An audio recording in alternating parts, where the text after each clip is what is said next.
welcome everyone to the February 15th, 9 a.m. regular board meeting for the Airport District, Monterey Peninsula Airport District. We'll go ahead and do roll call, if we could. Director Pick, Here. Director Leffel, Here. Director Sabo, Here. Director Miller, Here. Chair Sani. Here. And Pledge of Allegiance. Director Miller, would you be kind enough to lead us? I pledge allegiance to the flag of the United States of America and to the republic which stands, the nation, indivisible, liberty and justice for all.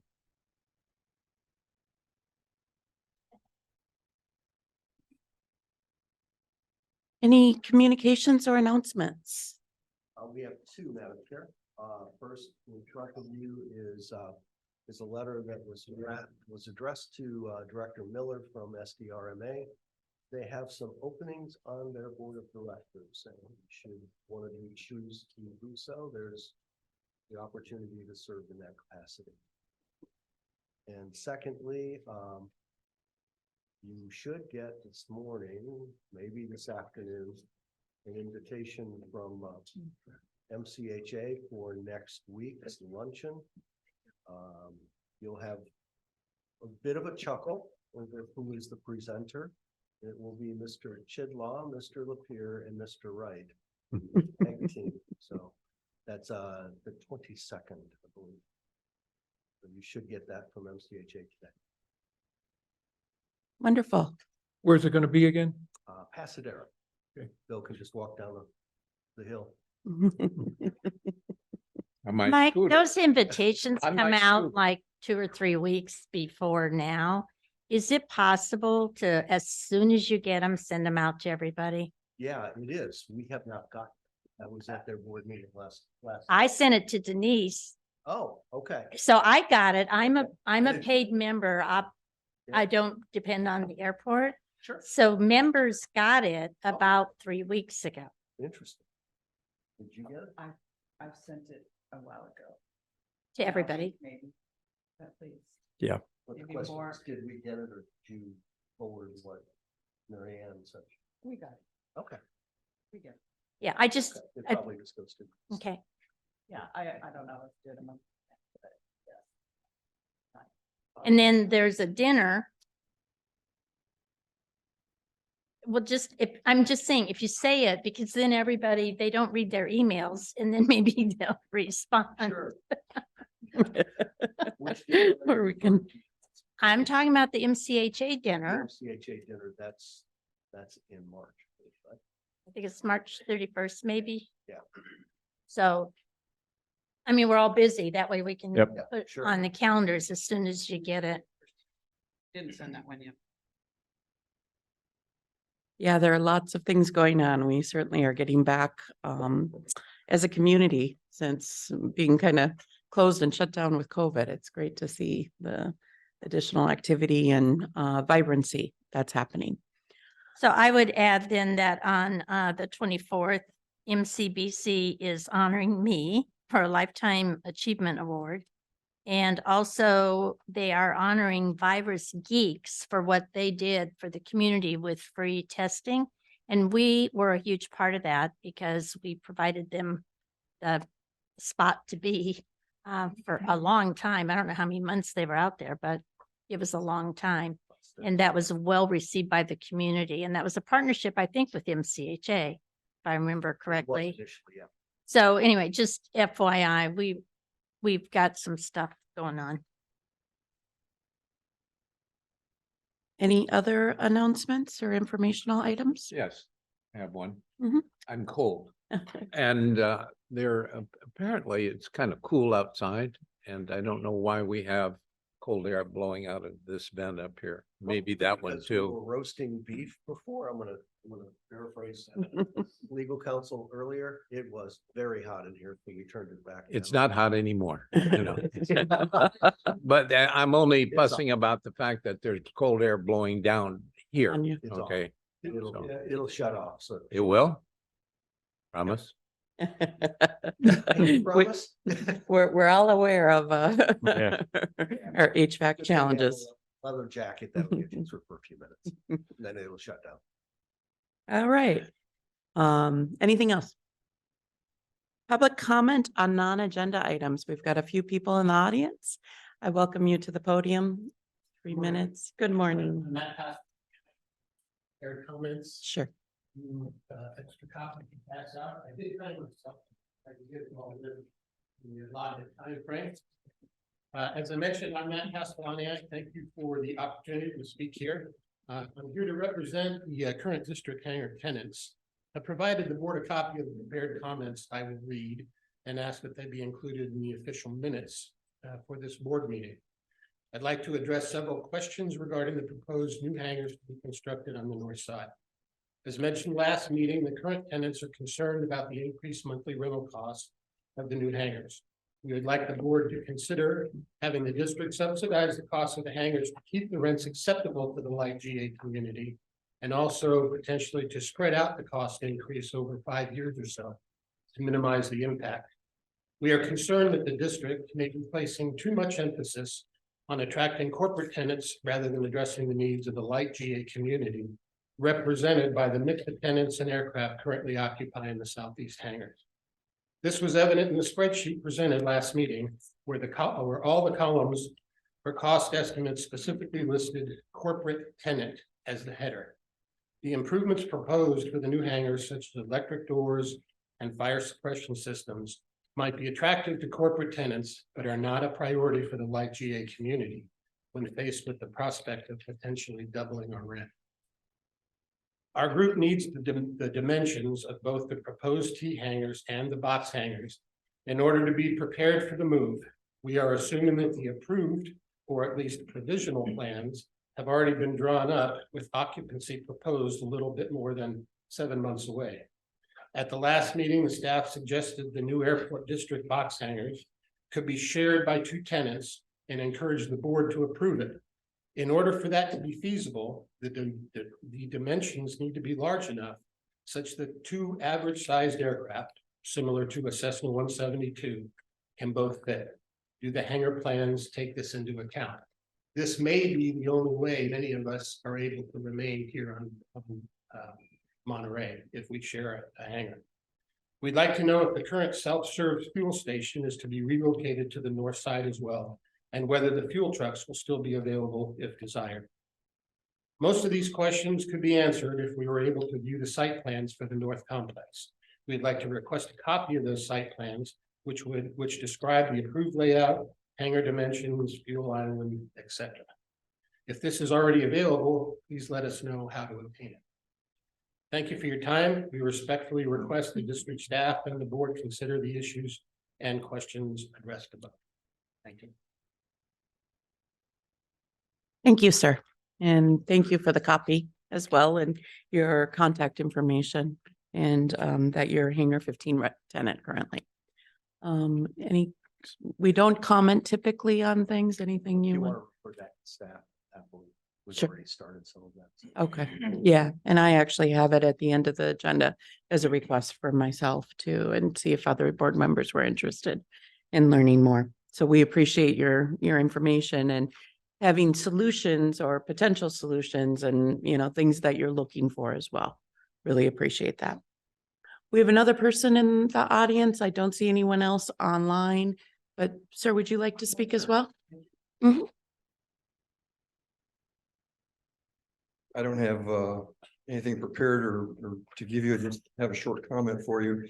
First of all, I'd like to second everything that the previous gentleman said. I'm also one of the general aviation hangar tenants and am very concerned about the cost increase that we've been speculating or hearing about for these new terminals on the north side of the airport.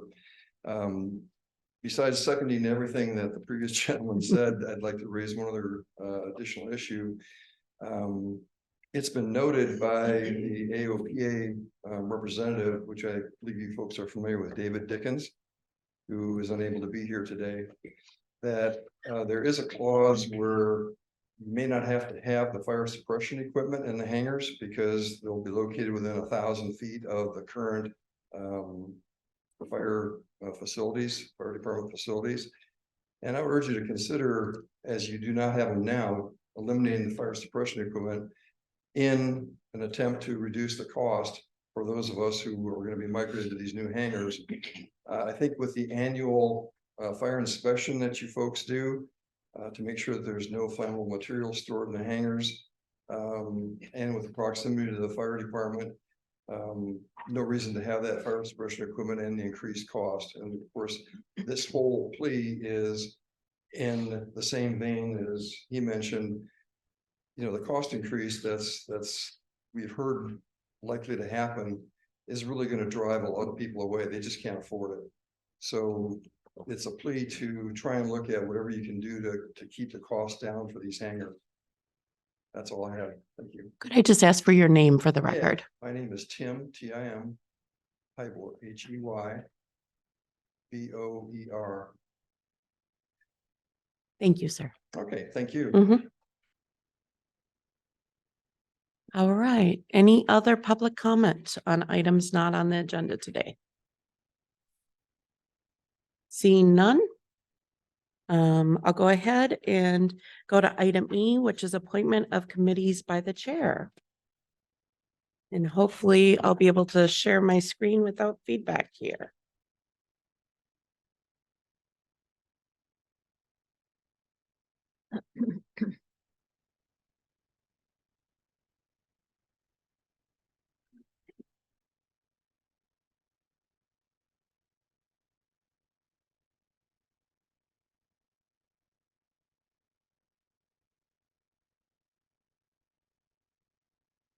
Wonder if there's ever been a study on how much time we waste on technology trying to pull it up and fix it. And we And- could just like hand out a piece of paper and talk about it. We did try this morning too. So I'm not seeing it. I'm just going to go ahead and read through what I did. I had essentially a committee appointments, and we're all familiar with these different committees. For budget and finance, I have Director Sabo and Leffel still remaining on that this year. They both were interested in continuing to serve. I believe none of these appointments will be surprises for those on the board, and had discussions with everyone. Air Services, Marketing and Community Relations, Pick and Sawney, and then Airport Property Development and Leases will be Director Miller and myself. And then for ad hoc committees, I have myself and Director Leffel, and we currently don't have any other ad hoc committees. But if anything should open, I just wanted to have that place there. And then for committee appointments outside of the district, I have LAFCO, the Local Agency Formation Commission, as Director Leffel. We all get one, so it's pretty fair. Regional Taxi Authority, Mr. Pick, I'll ask you to take that. They typically meet once a year. TAMC is Director Sabo, which is the Transportation Agency for Monterey County. And he requested to stay on that this year. Special Districts Association Liaison, I'll go ahead and take that. And Director Miller was kind enough to step in for the Association of Monterey Bay Area Governments, and they typically meet monthly. Any questions on any of that? I'll move approval. Second. All in favor? Any noes? Oops, all in favor? Aye. Or do we need to do a Take roll a roll call? call. To do roll call. Okay. So Director Pick, Yes. Director Leffel, Yes, Director Sabo, Yes. Director Miller, Yes. Chair Sawney. yes, Do we have a member of the public on the Zoom meeting Marlena, here? Marlena. Is she a member of the public? Mhm. Yeah. Okay. Mhm. So I guess they need a chance to comment on our. Yeah, she's, votes. Yeah, and I believe that, I believe Okay. Chair has done that each time so far. but keep me honest on that, especially today. It's easy to forget. Absolutely, absolutely it is. Okay, agenda item F we is, didn't vote yet. Oh. Roll call. Oh, did? Roll call. Okay. Yeah. You voted, you voted for it. Okay, all right. All right, we'll go ahead and continue to agenda item F, which are my comments. And I apologize that we can't see that. Maybe we can print just the one page later. With my well, you don't have access to it. Okay, it didn't come through on email. We're not sure why, because it's not that big of a file. And unfortunately, my computer, I don't have a, I can't put a stick in and share the document. So I'll do my best to communicate what I had written down and wanted to share for everyone to see online, as well. I want to thank Chair Miller. Last month, I was appointed, I was sick during the meeting, and so we didn't have the formalities, but I want to thank you for your service and doing a great job last year. And you've set the bar high for me in this role. So Thank you. thank you. And then secondly, I am interested in having the meetings be a little bit more effective and efficient if possible. And I know we as a board have had some discussion about that in our strategic meeting, as well as other things in the past year. I've got some ideas, and I'll be happy to email or send them to the board, but I would like to consider an agenda item for next month for a discussion of things that we could potentially do as a body to just have a more efficient meeting and effectively use our time as well as staff and consultants and the public's time during meetings.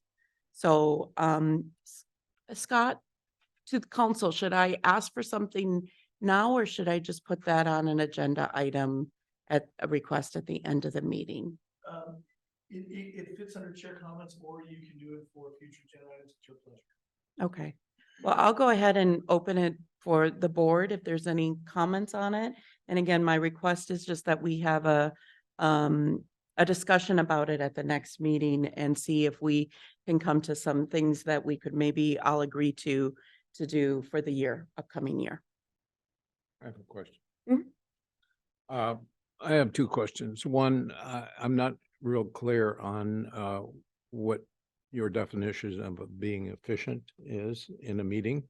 Mhm. And are you actually proposing changes to our governance manual, which pretty much discusses how we conduct our meetings here? I appreciate that. And I did have conversation with council. If we as a body would decide to do anything, I think, council had discussed that we could look at that. That's not my intent. My intent is just that we kind of have some guidelines that we all agreed to adhere to as we move forward this year in our meetings. So, and yes, Director I Pitt. still don't understand. Excuse me. Yep. I still don't understand guidelines that we all agreed to. Are we changing the governance manual? Because this deals with the matter of transparency and questions and time and all that sort of thing. I think that's kind of where we're going, and it's pretty well prescribed in the governance manual. So are you planning to change the governance manual as opposed to having a side agreement? I am not planning to do anything individually. It would be done by the board as a body, and the decisions would be made. Yep, Director Hubert, If I or could, Attorney Hubert. I think Director Sabo, the answer to your question is it depends on what we're talking about. Mhm. If, and I'm going to use just hypotheticals as an example. There are some agencies who limit the amount of time on each item, depending on what it is. Consent items, for example, can take up to 5 minutes in some instances. Agenda items that relate to environmental issues can take up to an hour. They put time limits based on the category of the item. I'm not suggesting you do that, but if that were the proposal, then yes, there would need to be a change. If the proposal was, hey, we'd like to have, and I'm just completely hypothetical. If it were a change to, I think on the list you've got, chair introduces the item, staff presentation, close the item, board comments and discussion, motion by board, then board action. Frequently what we have done is board comments and discussion has been separated from questions by the board. And so if if the issue is, well, let's merge those two and have them questions and comments all together, that wouldn't necessarily be a change to the governance manual Okay. if that's not outlined there. Might need to change that little graphic on the podium, but so it depends on what the change is that is being discussed. And I think the overarching comment that I heard from the chair was that she would like to just make sure that we remain efficient. And I think she's opening up to the board to say, what thoughts do you have regarding efficiency and whatever the proposals are? If the board says, yes, let's adopt whatever the proposal is, then may or may not need a change in the governance manual depending on what it is. Okay, thank you. Madam Chair. Yes. Okay. So I would welcome, as a working stiff, anything we can do to be efficient in our meeting time. I think a lot of it is frankly chair prerogative in terms of meeting management, but we could certainly get into a discussion about it at a subsequent meeting. But I welcome shorter meetings without curtailing the important discussion topics on issues. Thank you. Anyone else? No, just look forward to seeing you will be preparing something in writing for your thoughts. Yeah. Okay. Yeah. It's already prepared, but it will be shared. Okay. That's Okay. all I ask. So I guess, do we need to it will be on the next agenda with this discussion? Perfect. Perfect. Thank you all. And if you have questions or want to talk to me, I'm happy. One of my just simple thoughts is I want to decide if we should have a specific break time for lunch, for bio breaks or phone calls, things like that. Even, if we meet for 2 hours, do we need to say in 2 hours we're going to have a break? Or I know we do that now and we handle it, but I just want to kind of have, just understand guidance around it ultimately. So some of those things. And I don't, as Attorney Huber said, I don't think they need to be in our policy manual. It is, kind of the flow of the meeting ultimately. And I'm not looking to, by any means, curtail discussion or public input at any time. So, but just really want to also respect everyone's time, including the public, so that they really understand maybe when an agenda item might be that they would want to speak to or things of that nature. That's all I'm looking for. All right, G, consent agenda, action items. Anyone like to pull anything? 1 through 10? Chair, Yes. I'd move approval of the consent agenda. Second. We didn't open it to the public. I actually wanted to pull item 10 and just get clarification from the attorney on this. I think it's our first item with the Brown Act updates as well. Could you just confirm that? It is. I do recommend you pass it this time.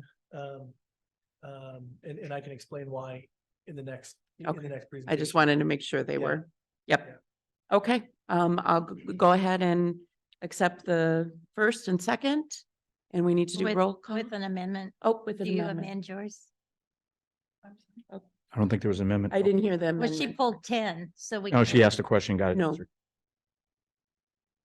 We're gonna. I just discuss wanted- it. Sorry, are we pulling 10? You don't have to pull 10. No, there was a quick question about it. And again, I'll answer in more detail. That's what I in the thought. Presentation in number Okay. 1. Public Okay. comment. Public comment on this? Any public comment? Any raised hands? Yes. The agenda items here now, or? Yes, it would be agenda item G, 1 through 10. Okay. Seeing no public comment, I'll go ahead and ask for roll call vote. Director Pick, Yes. Director Leffel, Yes, Director Sabo, Yes. Director Miller, Yes. and Chair Sani. Yes. All right, we're on to our regular agenda items. And first up is Attorney Huber discussing Brown Act updates regarding remote attendance. Yeah, thank you, Madam Chair. There were some updates to the Brown Act, and I'm gonna try and share my screen here to show the presentation. No, I don't want whiteboard. I want share screen. There we go. That's it.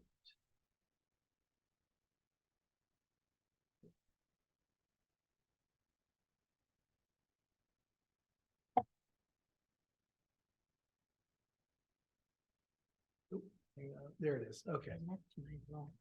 So I'll scroll through some of these, and if you have questions during the presentation, just stop me and we can answer the questions right away, just on the fly. No need to wait. The current options that you have for remote attendance, the Brown Act does allow teleconferencing currently. Under the current Brown Act rules, you've always been able to do that. The agenda must contain the address where the board member will be during the meeting. It does require the posting of an agenda at that location in compliance with whatever the posting requirements are generally. So if you have a regular meeting, 72 hours. If you have a special meeting, it's 24 hours. Whatever the type of meeting it is, you have to comply with that at the location you're at. Technically, from a legal standpoint, the remote location technically becomes a remote location at the meeting. Any member of the public can knock on the door and say, I'd like to attend the meeting here. And I have frequently done this in my former capacity as a board member. I would frequently be traveling with Southern California, and I routinely would invite anybody. I said, we've got treats and snacks and drinks. You're welcome to join me down in Southern California for a meeting remotely. No one ever took me up on it, but so the public does have the option to attend at that location. Some of the difficulties of that is, well, if you are, for example, if you're sick at home, but you've got it, noticed, technically someone could knock on the door and say, hey, I'd like to, come in your living room and be a part of the meeting. So it's been sort of difficult from that standpoint to get that feature utilized very often. The other option that we have, Scott, and does that have to be posted in that location 24 and 72 hours in advance? yes, it does. So that's the other issue. That's that the other issue. Is important, that Yep. if somebody's going to do it, they have to notify, it has to be on your Yes, door or your concierge desk Yep. or wherever you are. it does. And what I frequently recommend, just for proof purposes, not that anybody has ever challenged it that I've heard of, but I always recommend posting it, take a picture of it, and then just note the date and time you took the picture. Usually phones will timestamp it. Yeah. The other option that we've been utilizing for agenda item number 10, for example, was just passed, is the emergency teleconferencing options that were passed under AB 361. A resolution has to be passed by the board, which declares remote attendance necessary and gives a 30-day window for remote attendance. It's just distracting. Thanks. Members of the public attending remotely must have the option to make a comment from their remote location. So, for example, we've got, I think, at least one individual who is on remotely. Any individual, wherever they are, if they're here in the meeting, they have to have the ability to make a comment, either raise their hand, or if it were a telephone where you had a phone-in number, you would have to open up and say, does anybody on the speakerphone want to make a comment? Now, here's the issue with this. The statute sunsets on January 1, 2024. However, it does require a state of emergency to utilize the AB 361 procedures. So the rumor is that the COVID-19 emergency declaration will be ending on February 28th. It may not end on February 28th, which is why I suggested, Madam Chair, that you pass the item. Because if it doesn't end, you can continue to use the teleconferencing options beyond February 28th. But if the emergency declaration ends, then AB 361 has officially sunset, even though technically it'll be on the books until January 1. That makes sense? No. So you have to have both issues. You have to be in 2023, and you have to have an emergency declaration from the governor of a COVID emergency. If you're in 2024, even if the COVID emergency is still going on, you won't be able to use AB 361. If you're in 2023, but the emergency declaration has expired or is not renewed, you will not be able to use AB 361. You have to have both of them to be able to utilize its features. Okay. Okay, so those are your current options. Now, the other option you have, effective January 1, 2023, is AB 2449. And I do want to temper some of the excitement about AB 2449 because it is not optimal. There were about 4 or 5 different bills, and I always will tell you if I'm giving you my personal opinion versus my legal opinion. My personal opinion, they picked the worst one. And they ran with it. This will allow relaxed teleconferencing options, but they are very complex. And they're not easy to implement, but you can if you need to. And we'll go through the details of that. To take advantage of this option, these conditions must exist. You have to have a quorum of board members participating in person I'll say in the room, but this board can technically meet as a body anywhere within the jurisdictional boundaries of the agency, right? So I'll say you must meet in the boardroom, but wherever the meeting is noticed, you must have a quorum at that location within the jurisdictional boundaries. Now, you must have a single location identified on the agenda, which would be, the location of the meeting. And that location must be open for public attendance and within the district boundaries, okay? So far, those conditions have to exist. On top of that, if those conditions are present, then a board member may participate remotely for either just cause reasons or emergency circumstances. These are 2 lists of options, either just cause or emergency circumstances. And they're defined in the statute. Just cause is a child care issue or a caregiving need of a child, parent, grandparent, grandchild, sibling, spouse, domestic partner, a family member, right? If you have a care issue with one of your family members, you can use just cause. If you have a contagious illness that prevents you from going. If you have a need related to a physical or mental disability.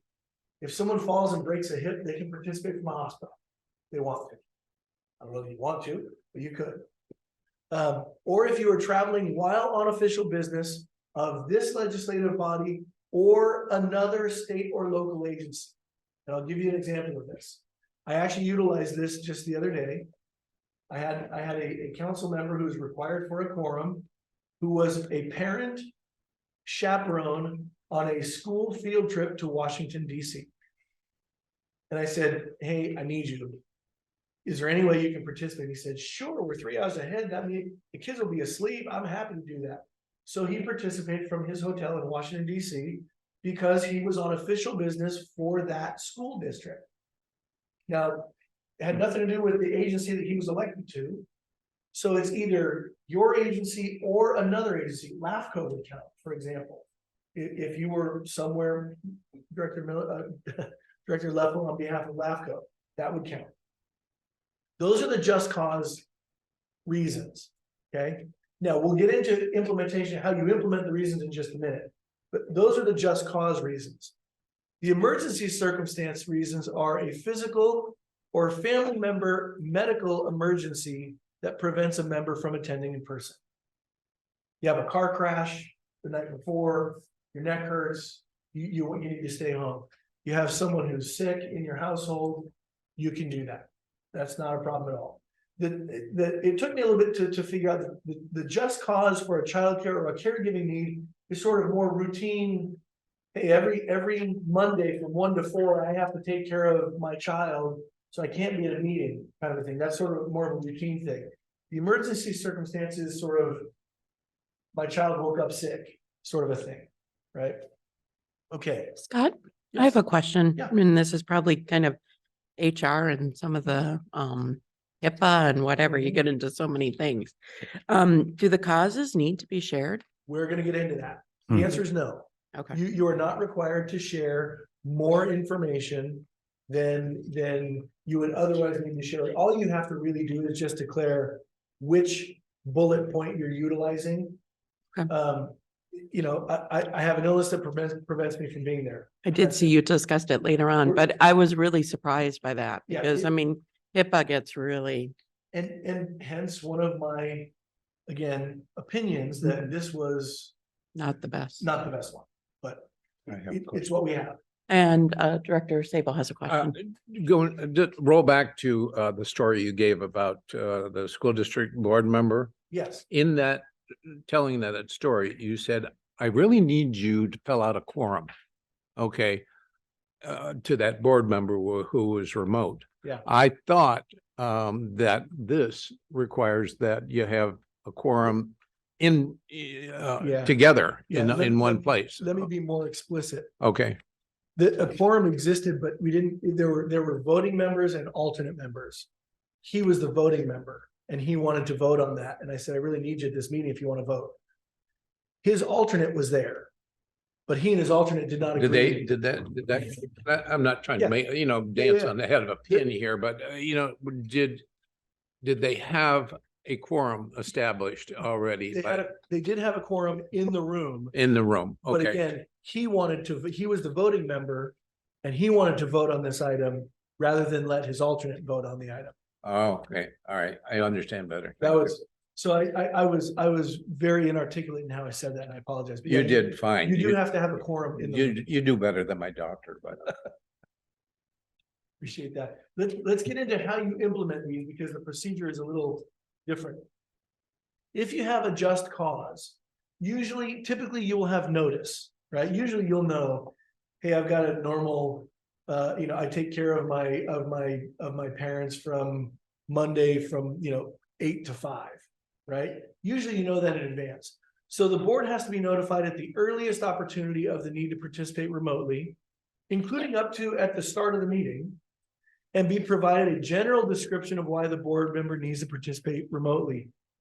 General description, you do not have to get into specifics. However, this just cause exception may not be used more than 2 times per calendar year. Okay, so there is, again, that by itself, it's like, well, if you have a regular conflict and you need this remote option and you only get twice a year, I don't know. Anyway, I'll stop with my own personal thoughts because I'll go down a rabbit hole. The procedures to implement the emergency circumstance. The board member must request approval from the board to participate remotely with the request made as early as possible, including at the beginning of the meeting. Now, by the way, while it's not specifically laid out like this, the wording suggests, and this has never been tested because it's brand new, the wording suggests that the board can reject the request because it says the board must be notified and provided a general description. And it says they must request approval from the board. Request means you're asking permission, right? This is one of the reasons why the language is somewhat nebulous. And this is straight out of the statute. The board must take action to approve the request at the beginning of the meeting for emergency circumstance. Now, ironically, under the just cause circumstance, that last clause about the board must take action to approve wasn't included. It does say the board member must request, but the board must take action to approve was not included under just cause. So this is where I say it was haphazardly done, and I'm not trying to slam the legislature. I know they've got go ahead. They've got 4 million bills that they need to work on, and sometimes they push them too fast. But anyway, the board member must provide a general description of why the remote participation is necessary for an emergency circumstance. And again, straight out of the statute, doesn't have to be more than 20 words, and you do not need to disclose any medical diagnosis or disability or any personal information that is already exempt from disclosure under the law. So under HIPAA or under any other constitutional, California constitutional privacy rights, you don't have to disclose anything that is protected. Okay. Now, here are the limitations. A board member. I have a question now. Yes. So we have a Brown Act, Yes. so I cannot just at 8 o'clock in the morning go and send something to all my fellow board members because then I broke the Brown Act. So we have to send it to who? Because somebody's going to have to make sure that it is on the agenda. I mean, it's not like we all just agree between ourselves at 6:30 in the morning that one of us isn't coming. So So. how do you do that? And we need to set a procedure because do we send it to the chair and to our attorney? What do we do? Because somebody's got to send it out for a vote or put it on the agenda first Yep. thing. So here's the procedure. There's actually, there's a government code provision that already deals with this. There are emergency items can be added to an agenda. We've done it. It's been a year or more since we've done it, but you can add an emergency item to the agenda for anything that comes to the attention of staff after the publication of the agenda. There's a specific government code. So what you would do is you would either call the executive director, call myself, email, text. We will put together that language. And this is where I think they added in the language, the board must take action to approve the request.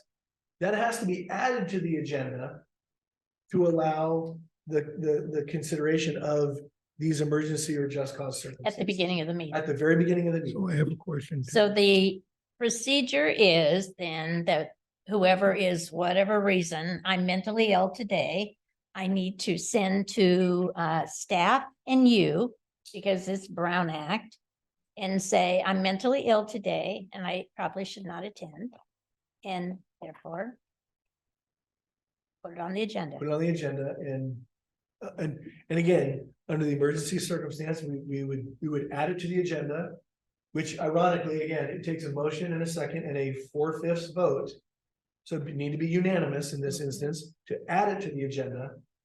Then you'd have to take the item itself and vote on, do we allow the remote participation as a separate motion vote? And that's a simple majority. So 4/5, so. 4/5 to So the add to other agenda. four, the other. So have four to be people have to be here. I mean, we were really getting into the details, but Well, it really, I mean, the implementation of it for us, it's like, we're only gonna have 3 times that we can even consider doing Yeah. it. it's actually, it's a 4/5 vote, but if you only have 3 members here. You would actually have the percentage, 4/5 is at 80%. Okay, You would actually, if all 3 were unanimous, you'd have 100%. You also could have, in theory, a scenario where you have, actually, let me roll that back. No, that's not true. It's not true. That's not true. Like, That's not true. If you would need all 4 to either be here. Or if you had someone who is participating under AB 361 already, although let me back up. That's confusing issues. If you had 3 people here, you have a quorum here. And Director Leffel, I'm gonna pick on you for a minute. You are vacationing in Hawaii and you have posted it on your door already. You're utilizing the old school Brown Act rule. You would already be in the meeting. That would be a remote location. so whoever the 5th one who is supposed to be here, who calls in sick, that is the person that we're gonna vote. Yep. Can they? Okay. Correct. okay, Yep. all right. And Director Miller had a question too. You just answered it. Okay. Going back to the old school, I didn't know if this wiped that out completely. No, in fact, a lot of people have said, this is lovely. We're not doing it. That's your call, not ours. But again, a lot of boards have That's said, an option. yeah, it We, is. we can, You so can- we can say we're not going to follow this rule? Well, it's not that you won't follow it, you just won't implement it. You can just say, hey, as a board, you know what, if you wake up sick, just take care of yourself, stay home, and don't worry about the meeting. Right? That's always an option, again, as long as you have a quorum, which is required for this anyway. If there's nothing, urgent and dire that needs to be, addressed, then okay. Again, we'll get to that in a minute. That's really getting ahead, but yeah, you can, please.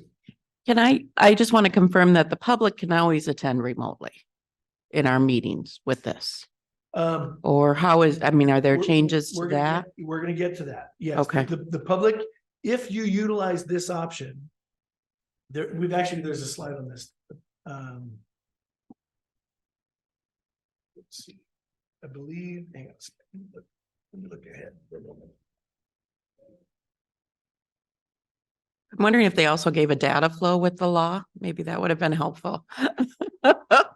No, because it went in a big circle. I think it would be- If somebody had looked at all the language. It would be incredibly helpful when they were drafted. Yes. Yes, when you do that, the public, if you're utilizing AB 2449, the public will have a right to attend remotely as well. Otherwise, we're utilizing AB 361 may not be in existence. Correct. So what would we be utilizing otherwise? You'll have to then quickly post a Zoom or do, you'll have to, this is why it has to be approved. You have to quickly put something in place if you're not otherwise doing remote participation. There are many public agencies, for example, who will broadcast on YouTube, but they're not doing the remote attendance. The back and forth. If a board member is absent and you utilize 2449, you have to put in place some sort of remote participation option right away. And in theory, you announce it, and anyone who's listening on YouTube can say, oh, great, I'd love to make a comment, and then they dial in. Okay. Now, if you're already using Zoom, and instead of you can convert from the webinar feature to you then just open it up and say, does anybody raise your hand if you want to make a comment? That's a quick one to utilize if you're utilizing Zoom for remote viewing. Okay. So, okay, so again, here's some limitations on AB 2449. And again, I had to think about this for a minute. A board member cannot participate remotely due to just cause or emergency circumstances for more than 3 consecutive months or 20% of the regular meetings within a calendar year. I thought you said, There it is. Don't finish the question. Yeah. Just cause you can only use twice, right? Just cause can only be used twice. But you can combine just cause and emergency circumstances to go meeting after meeting after meeting if that emergency circumstance exists. You also, in theory, I could miss, for example, if you talk about 2 meetings, I could miss, this board meets once a month, I could miss the November meeting, the December meeting, the January meeting, right? 3 in a row, because under just cause, it's 2 per calendar year. But you can't miss more than 3 consecutive months. Or 20% of the total number of meetings. So if you only meet once a month, you're bumping up on that 20% of the total meetings. It's convoluted, but let's not get mired in this at the moment. Because I don't see anybody really needing to miss 20% of the meetings or 3 months worth of meetings, but or 3 consecutive months of meetings. So 20% is 2 meetings a year, 3 meetings? I mean, and that's all? Well, no, Or you add in special anyone? meetings and Right. and so 20% would be more than that, but it's going to depend on how many meetings you have during the So if year. we have 20 meetings, that would be 4 meetings. 4 I total. mean, we had 25, that's 5, right? Yep. So now here's Hi, math. Sorry, no, but it's just, I mean, it's like trying to figure it all out. It's a lot. So here's what the board member has to do. If you find yourself in that position, the board member must make a request to participate remotely as soon as possible. And the board must take action on the request at the earliest opportunity, or for example, at the beginning of the meeting. The item may be added as one of the emergency circumstances under Government Code 54954.2. And why I have that memorized, You're sick. it is an illness. The board member must, and again, this is interesting, the board member must participate using both audio and visual technology. So no glam shots. No glam shots.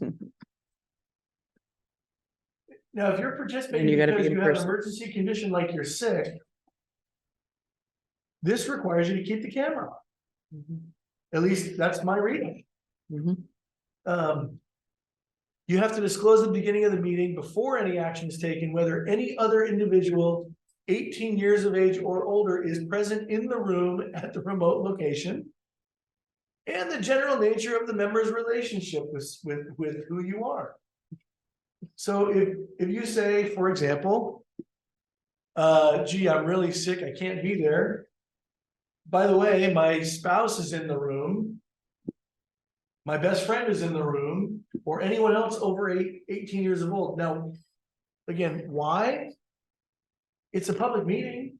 Why would you need to disclose they're there? The only thing I can think of on this is if you're gonna go into closed session remotely, you would need to disclose anybody who's there. However, if there's anybody there remotely, that person can't be in closed session. So again, this is where I think this was not the best of the options that they had, but they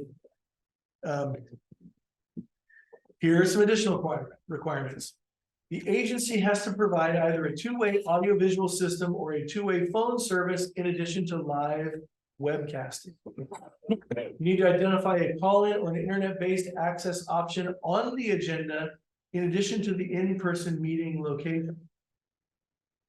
You have to ensure that if there's a disruption, if the internet goes down, then the meeting has to pause until the internet comes back up.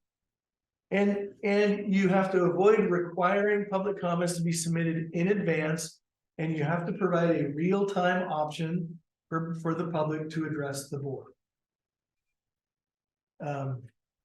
No, I mean, these, again, if you're utilizing a system already, like this agency utilizing Zoom, that's not really a problem. For other agencies, it may be if they just switch it out by YouTube and they don't use something like Zoom. What does the term avoid mean? You Can't do it? cannot do it. Or they suggest you don't do it No. very often? You cannot do it. You can request, but you cannot mandate. You can request of the public, we would appreciate you submitting comments in advance in writing. But if you're utilizing AB 2449 under the emergency circumstances or just cause circumstances, you have to allow the public to comment from a remote location, wherever they are. Okay. You're required to. Okay, now. That's it for remote attendance. You can see AB 2449 is not the greatest of options. Nope. But if it's necessary, we can implement it. And if someone, if you find yourself needing to attend a meeting because there's some item you want to participate in, we can work on it. Again, not the greatest of options, but Right. we can do it. Oh, sure. We can do it.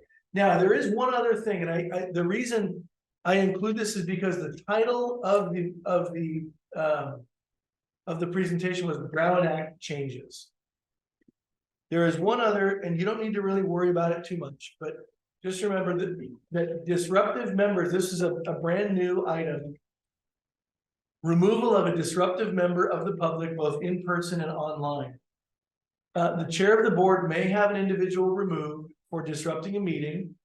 However, that before removal, that person must be warned that their behavior is disruptive and that continued disruption may result in their removal. No prior warning is required if someone, for example, online or from the microphone here starts making threats, physical or verbal threats to you. There is a definition of disruptive. What I would suggest is don't worry about this. I've got, if there is a disruption, any of you can lean on me or Executive Director Lapierre, and we will make sure to warn individuals, or we'll have the individuals removed at your request. We'll take care of the procedure, right? We'll let you know if it qualifies as truly disruptive, and we'll take care of it.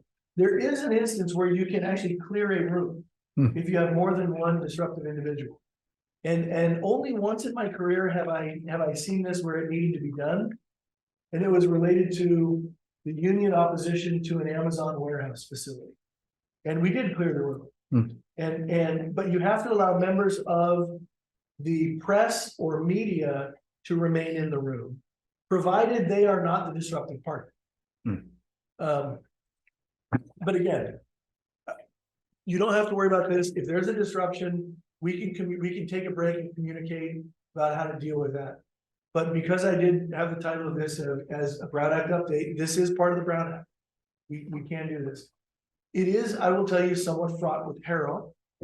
And this is why I want to make sure that you involve the executive director and council in it, because if you remove someone inappropriately and they turn around and sue, the items that were on the agenda that you voted on after they were removed have to be redone. And they're going to make a First Amendment claim of you tried to silence me because I was just wanting to express my opinion as a member of the public. So it needs to truly be disruptive and not just someone that you don't want to hear from. So. Of course. This is a presentation. We don't need to do no action. No, Should we take it out to public comment? sure. Doesn't I have a hurt. question. Okay, just let me do public comment and then I'll come to you, Okay. Sure. Director Sabo. Do we have a raised hand on public?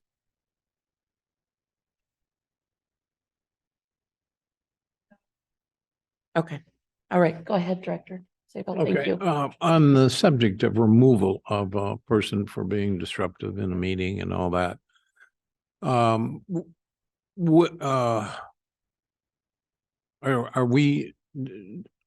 Are there laws that prescribe how that is done? Okay, in other words, I presume as a lay person here that if we have somebody who refuses to leave the meeting, then we either executive director or the chair says, call the police, have them removed. Is that part of, is that legal? Can we have the law enforcement remove somebody from the meeting?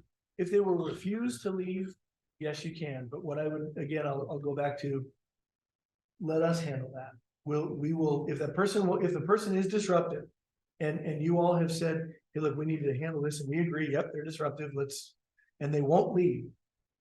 We'll call a break in the meeting and we'll have them removed. Okay, all right. And a second question here, because I was having a little trouble following the P under the shell here a little bit. Since this is a presentation, you're not asking, or staff is not asking us to vote on anything here. Nope. So as we go forward here, are we obliged to pay attention to this new AB whatever here? No. If someone makes the request, if someone is sick and makes the request, or if someone has a family member care issue or a child care issue, makes the request, then we'll bring it forward and we'll ask to add it to the agenda, and the board can say, no, we don't want to add that to the agenda. We're going to have them stay remote and not participate. You can decide at that moment if you want to do that.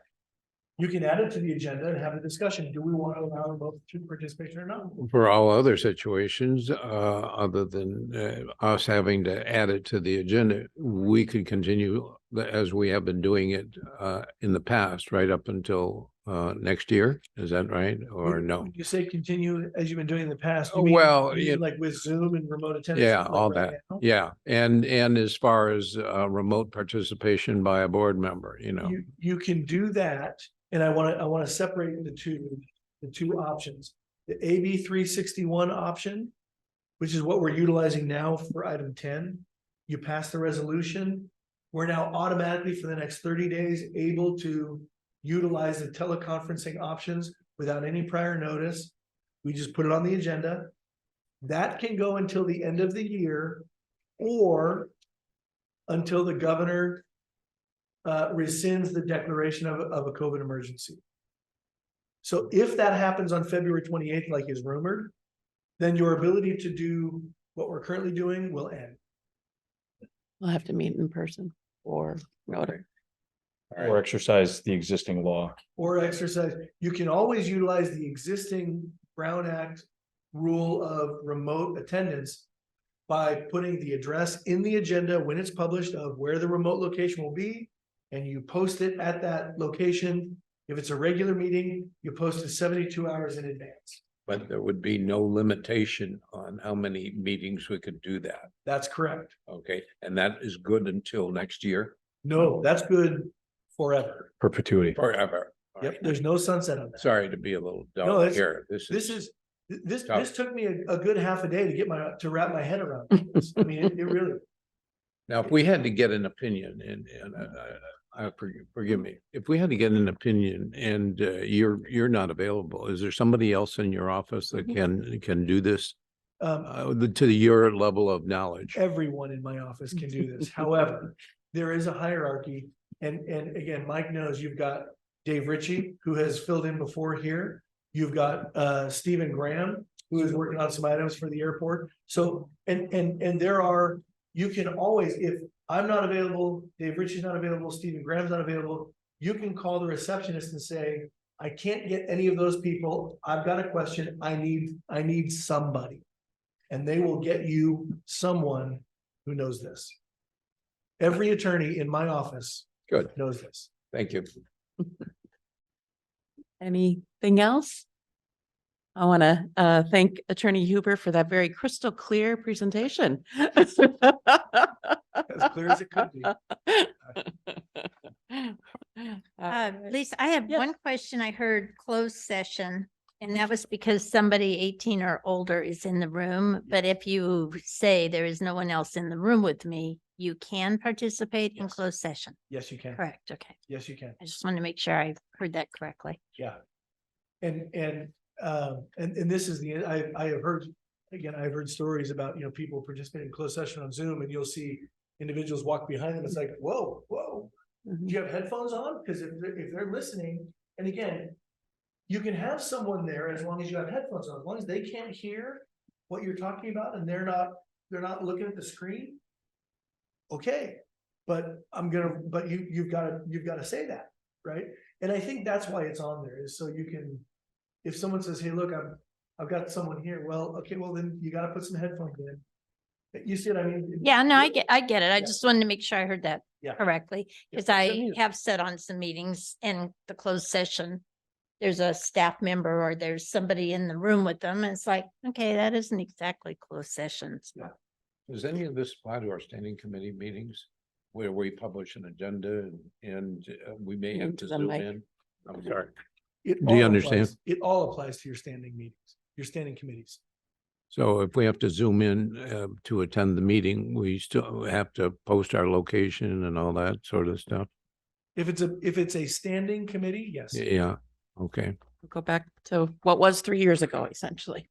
Yeah. Or if someone's Yeah. traveling or. If you have that Yep. option, I highly recommend it. If it works. Let's go ahead and move on. I think Attorney Huber will be here if there are additional questions, as it certainly is a little more complex than maybe it needs to be, in my opinion, my humble opinion. Special districts is fighting it and trying to get it cleaned up. Yeah, they're trying to explain to the legislators, look, what you put in here is so burdensome that nobody's gonna be able to use it. And so can we just have it more simple? I mean, if they really could make it more simple. Yep. If then statements would be helpful. Go back to coding. All right, number 2, pass to print. This is regarding ordinance number 930. I believe we have some members in the audience. I'm sorry this wasn't the first thing on our agenda. It could have been, and appreciate you waiting or being here. Maybe you're going to stay for longer than that too, but I'm thinking because of your comments, you might be here for that. Do I need to read the whole thing, Scott, or am I No. okay? Okay. Ordinance number 930, again, it's agenda item number I2. And this is passed to print for the board, if so desired. This is ordinance 930 deals with the building code, California Building Standards Code. This body has always adopted that regulation and not chosen to foster your own regulation. We have had some discussion about alteration of those regulations as it relates to fire protection or sprinkler systems in hangars. I will tell you that I had a conversation with Chief Panholzer last night. His concerns were that, or his recommendation, his exact words were, I cannot support eliminating the fire protection system, water sprinkler system in hangars on the airport. The chief said that. The chief did. With that, it is my recommendation that this body adopt the California State Building Standards Code in total with no exemptions and no exceptions. Okay. Let's see, why don't we take it out to public comment? Oh, go ahead. Let me actually, I want to get, let me get a little more, just a little more into the weeds before you do public comment, if you might. So, the California building standards, every 3 years, the state adopts new building code, electrical code, plumbing code standards, and building code standards. These standards, again, they're adopted every 3 years. Whether you adopt them or not, they are enforceable. They are in force whether you adopt them or not. The reason why we adopt them, and there's a requirement that we adopt them, but for agencies that don't, again, they're still applicable. The reason why you adopt them is because then if someone isn't complying, you only cite to your local ordinance, your local code, where you adopt the codes, right? But there is an ability, as his executive director mentioned, to modify the codes based on any local climatic, geological, topographical, and or local environmental condition. So if you have some local condition that requires where you depart from the code for some reason, you just have to justify it. And you say, we're adopting the code and we're adding in these exemptions, or we're adding in these additional requirements. Some agencies add requirements on top of it to make it more stringent. Some will exempt themselves from a provision. The draft you have in front of you in section 3, about halfway down, the last half of it, it says further on line number from the top of paragraph 1, 2, 3, 4, 5, 6, 7, 8, 9 lines down. Middle of the page, it says further. The board of directors finds that based on local climatic, geological, topographical, and or local environmental conditions, it is reasonably necessary to amend the section 412.3.6 of the 2022 fire code to include the following condition. And that's where we had the exemption of you're not required to put sprinklers in a new new hangar facility with doors less than 28 feet. I have prepared, based on the Chief Panholzer's comments and thoughts, I have prepared an alternate ordinance that literally is the same thing, but it strikes that language. So you can take comment from the public and debate and figure out which version do you want to adopt.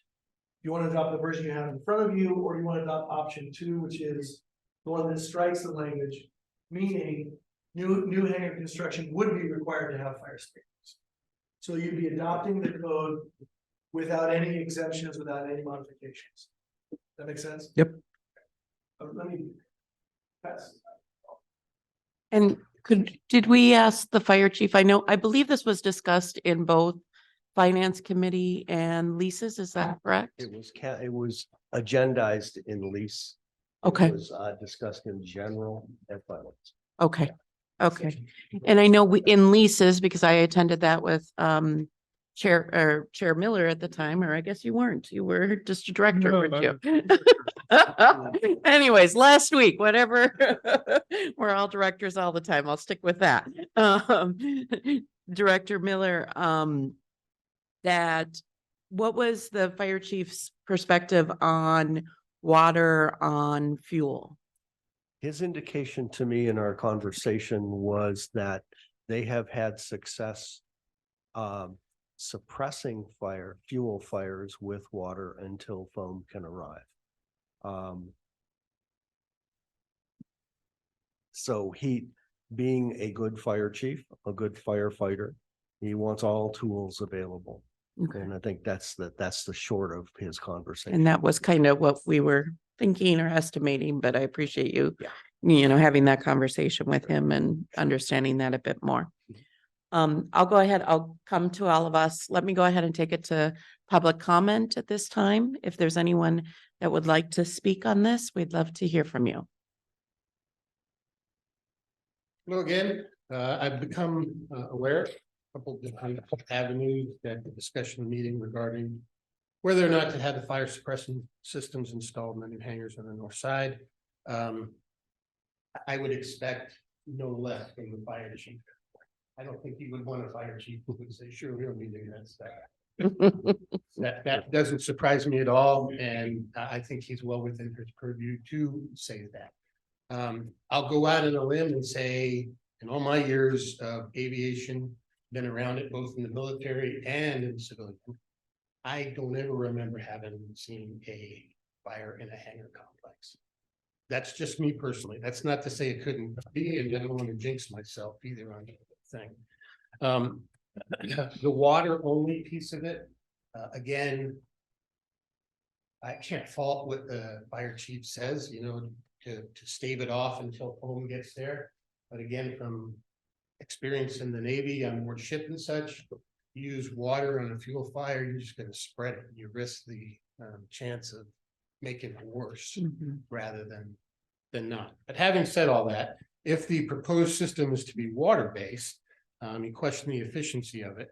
The current airport district policy regarding the hangars requires each tenant to have a fire extinguisher in the hangar already, and it gets inspected on the annual inspection at least once a year. I would offer that this is probably sufficient to handle any small non-fuel related fire that might occur within the hangar. You have a fire extinguisher there available. You can take care of whatever you need to. You probably could just throw the offending thing out in the ramp and be done with it too. I mentioned in the previous meeting, the improvements proposed for the new hangars, the electric doors, fire suppression system are not priorities for the light GA community. We don't have it here. I came from Salinas. The new hangars that they built on the southeast side do have, but the vast majority of their hangars do not have any fire suppression system there. I think the same applies for most of the hangars up in Watsonville too. So there's a, I won't say precedent, but I think most of the hangars in the area do not have that. The sliding manual doors and the fire extinguishers we currently have are sufficient. And we'd rather have something similar built that would potentially lower the construction costs that then hopefully could be passed on in the form of lower hangar rents for us. So again, selfishly, we are looking for something that would reduce the cost. However, I think in aggregate, the risk to having something like that happen is very low. So thank you. Thank you. Any other public comment?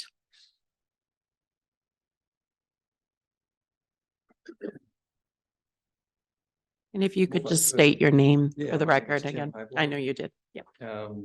I think Matt has said it very, very well. I would just like to add that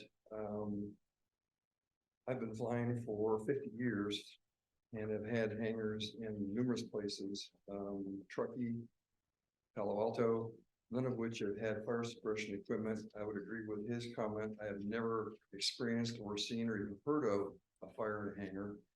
And again, with the requirement for annual inspections and the requirement for a fire extinguisher, I think that the risk is pretty low.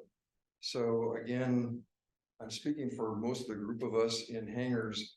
Our main concern is being priced out of the area. And, you know, I should have pulled numbers together, but I didn't think of this until I was sitting here listening to it. But I recently saw an article published that talked about the contribution to the economy of general aviation across the entire United States, and it was in the multi-billions of dollars.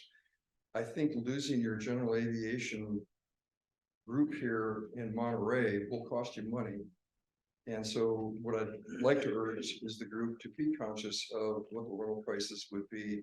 A 3x increase, a 2x increase is going to price many people out of this area, and you will lose that contribution from general aviation to your airport. So I just would ask the board to consider invoking the clause that allows you to not have the fire suppression equipment in order to save cost. Thank you. Thank you. And do we have we have no attendees online, so no hands raised. All right. Go ahead and open it up. It looks like Director Miller. I'm confused, Mike, thank you, are you recommending? What option is staff recommending right now? At this point, Director, I would recommend that you adopt the California State Building Codes as written with no exemptions. Meaning we would go forward with putting Fire protection. fire protection. That is the recommendation of the fire chief, and he is the professional. So I would bow to his professional opinion and suggest that the board adopt the same policy, the same codes that you have adopted previously. And there are no exceptions that currently exist unless we choose to ignore it by saying there's an environmental reason. That is correct. There are no exemptions to the board can choose to impose an exemption that would allow you to eliminate the fire protection system from the project. And My understanding, we have to have a reason to do that, though. We just can't say because we don't want to spend the money. We have to say there's an environmental reason.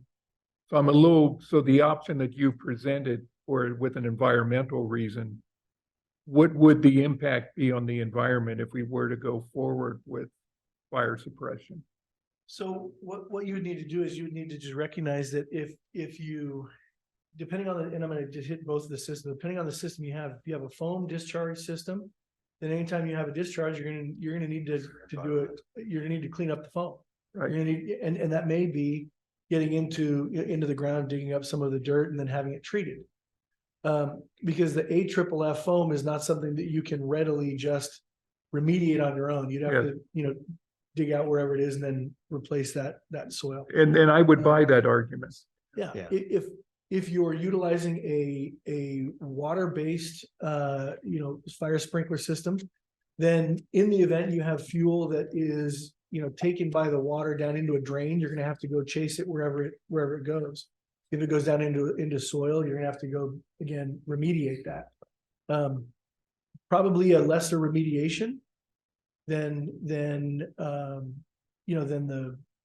AFFF foam, but that's the reason why we were putting it in there. I will, and I'm going to step out of my lane from just a moment as an attorney. I'm not sure.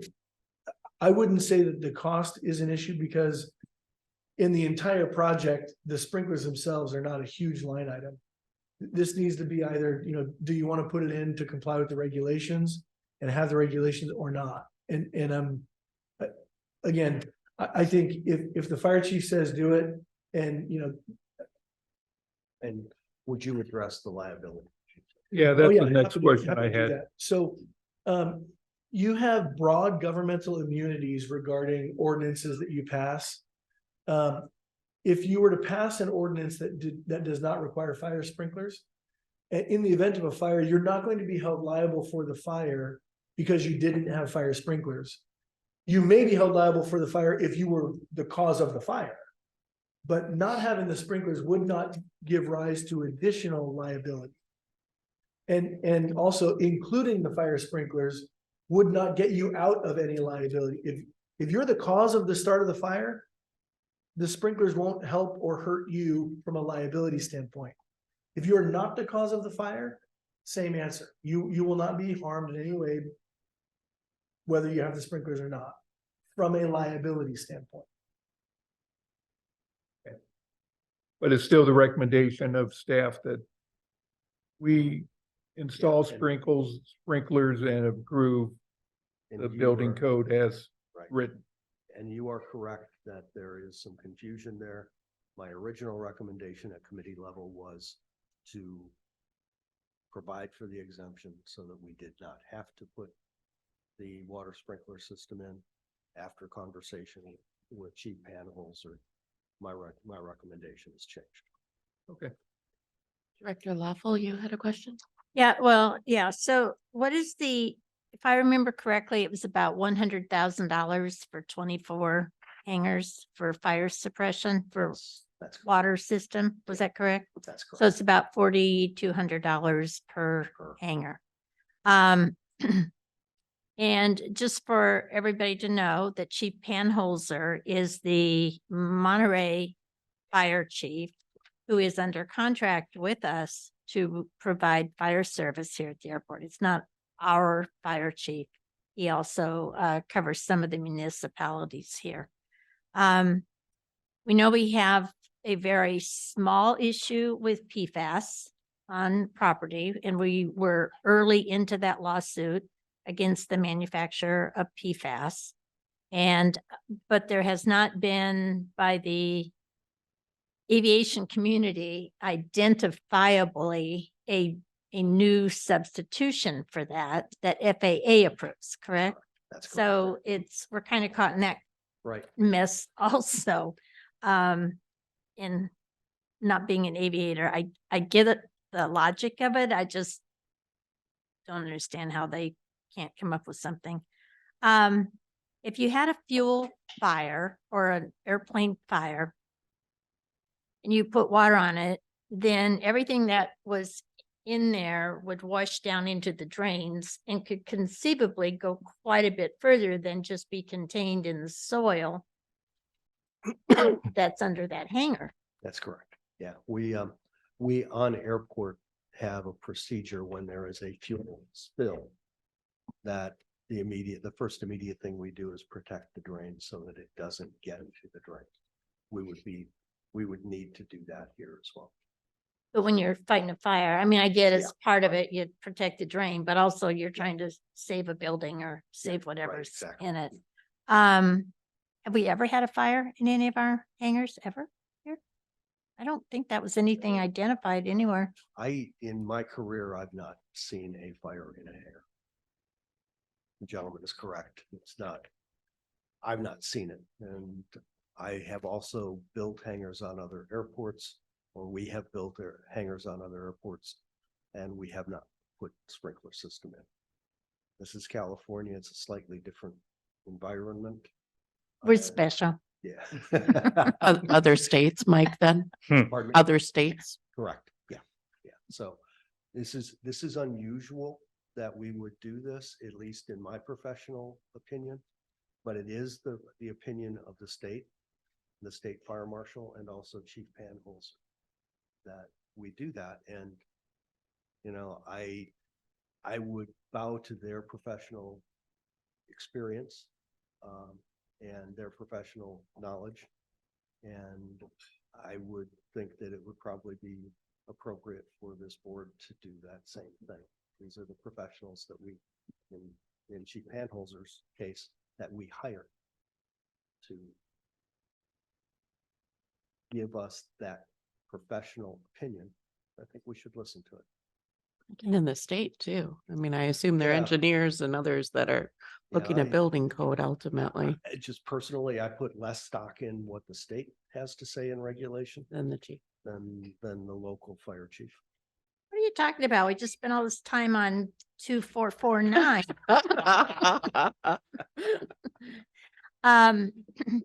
So if I heard, I think it was Mr. Hybor correctly, the new hangars at Salinas do have it? What- I consider that. Oh, I'm sorry. One of the newer hangars. You want to come to the mic, sir? Come to the mic. And I'm sorry, normally we wouldn't engage the Yeah. public, but you made a comment, so I just want to make sure. I don't know that I'm 100% correct in this, but I believe that the brand new hangars, which are hangar rows S and P, I think, which is ones I were in, do have the fire suppression system. I don't believe any of the other hangars there. Kind of like us, the old ones don't have it, but we're talking about accommodating the new building code by having it going forward. Yes. Yeah, Okay. but they did incorporate it in the very newest hangar. Okay, thank you.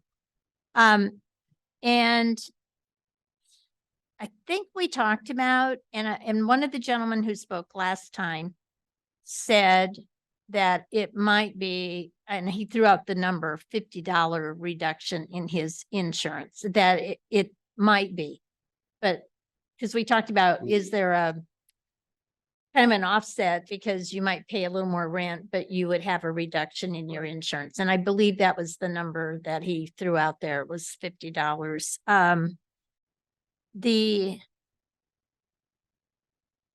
Mary Ann, was that $50 a month? I don't know. He just threw out $50 and I went back in my notes because I wrote it down, but he didn't say monthly or annually. So I will- just on that, I belong to a group that owns 3 airplanes. And I'm actually in charge of insurance for our group. They ask if your plane is stored in a hangar or outside on the ramp. There are no questions about, is there fire suppression or not? So I don't. okay, that- he just threw it out. It's Yeah. just like this gentleman Yeah, that said about the hangers. I'm just trying to listen to what you all are saying to make up my mind.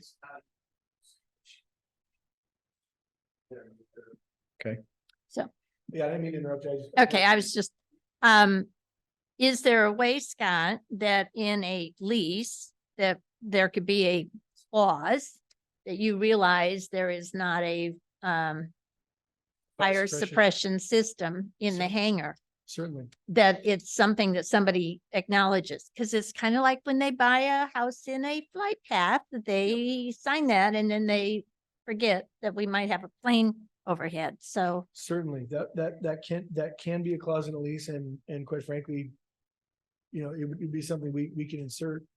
The other thing I would mention to you is, whether or not you have fire suppression sprinklers, you still have fire extinguishers placed, at equal distant locations all over the hangars. well, and the other point is that we have a brand new fire station that will be 1,000 feet, correct?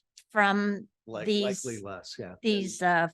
buildings. Yep. So, By my, and again, this is very rough, but I took the last month when the contract was, the purchase and sale contract was approved, I took that map that had the drawings on it, and I took the scale and I measured, and from that scale, and again, I apologize, but this was my super accurate measurement tool that I put my thumb on and so I measured, it was about 600. you're an attorney, not an accountant. Exactly.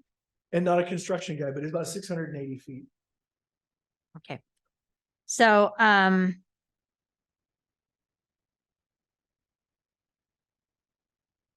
think those are all my questions. I appreciate, I think that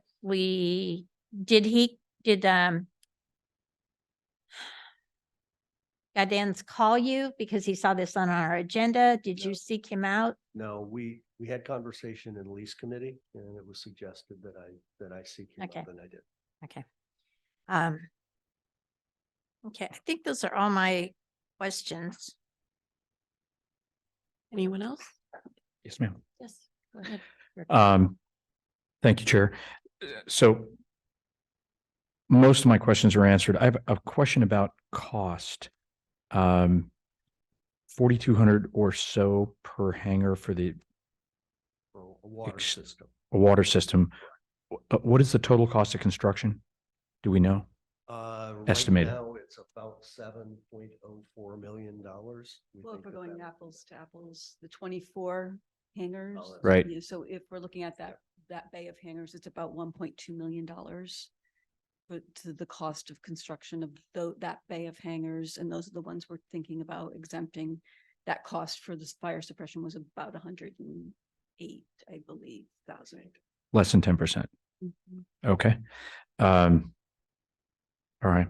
And so one thing I want to kind of just to frame this in my mind, we're kind of tying construction costs to fees, at least in theory, right? Yeah. Here. If I recall the discussion about sort of the build on this and Matt's point about what we might or might not charge, if I remember right, these are not moneymakers for us, at least not significant revenue generators. What stuck in my mind is this seems like a loss leader for the airport. I think it's fair to categorize it that way, particularly when there is debt involved. Right. If these were fully amortized and free of debt, they do make a modest amount of money, but because of the price sensitivity of that segment of aviation, they're never going to be a market leader for you regardless. And Okay. they're not today. But as you start to look at what we represented last month during discussion was the rent that we would have to charge to make this break even. Hmm. You recall also that we had discussion at that time that the board could choose to do something different than what we had proposed, but as we modeled it simply to show you that the project can pencil at this number. Right. We're not going to recommend to you a rent at this point. Right. We can't, because we think the cost will actually, there's a good possibility the cost will actually come down. Okay. All right. So I guess the only comment I'd make is that the issue of whether or not we want to go with the fire code isn't necessarily tied in a straight line to what we might or might not approve for fees in the future. No, it is not. It indirectly, the lower we can force the costs on the project, the more likely it is for us to be able to give you a rent that you should consider, or you could consider that would be less than what we modeled. Right.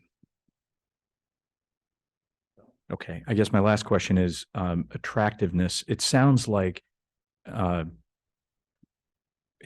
most hangars out there are not equipped at present with extinguishing systems, water or foam.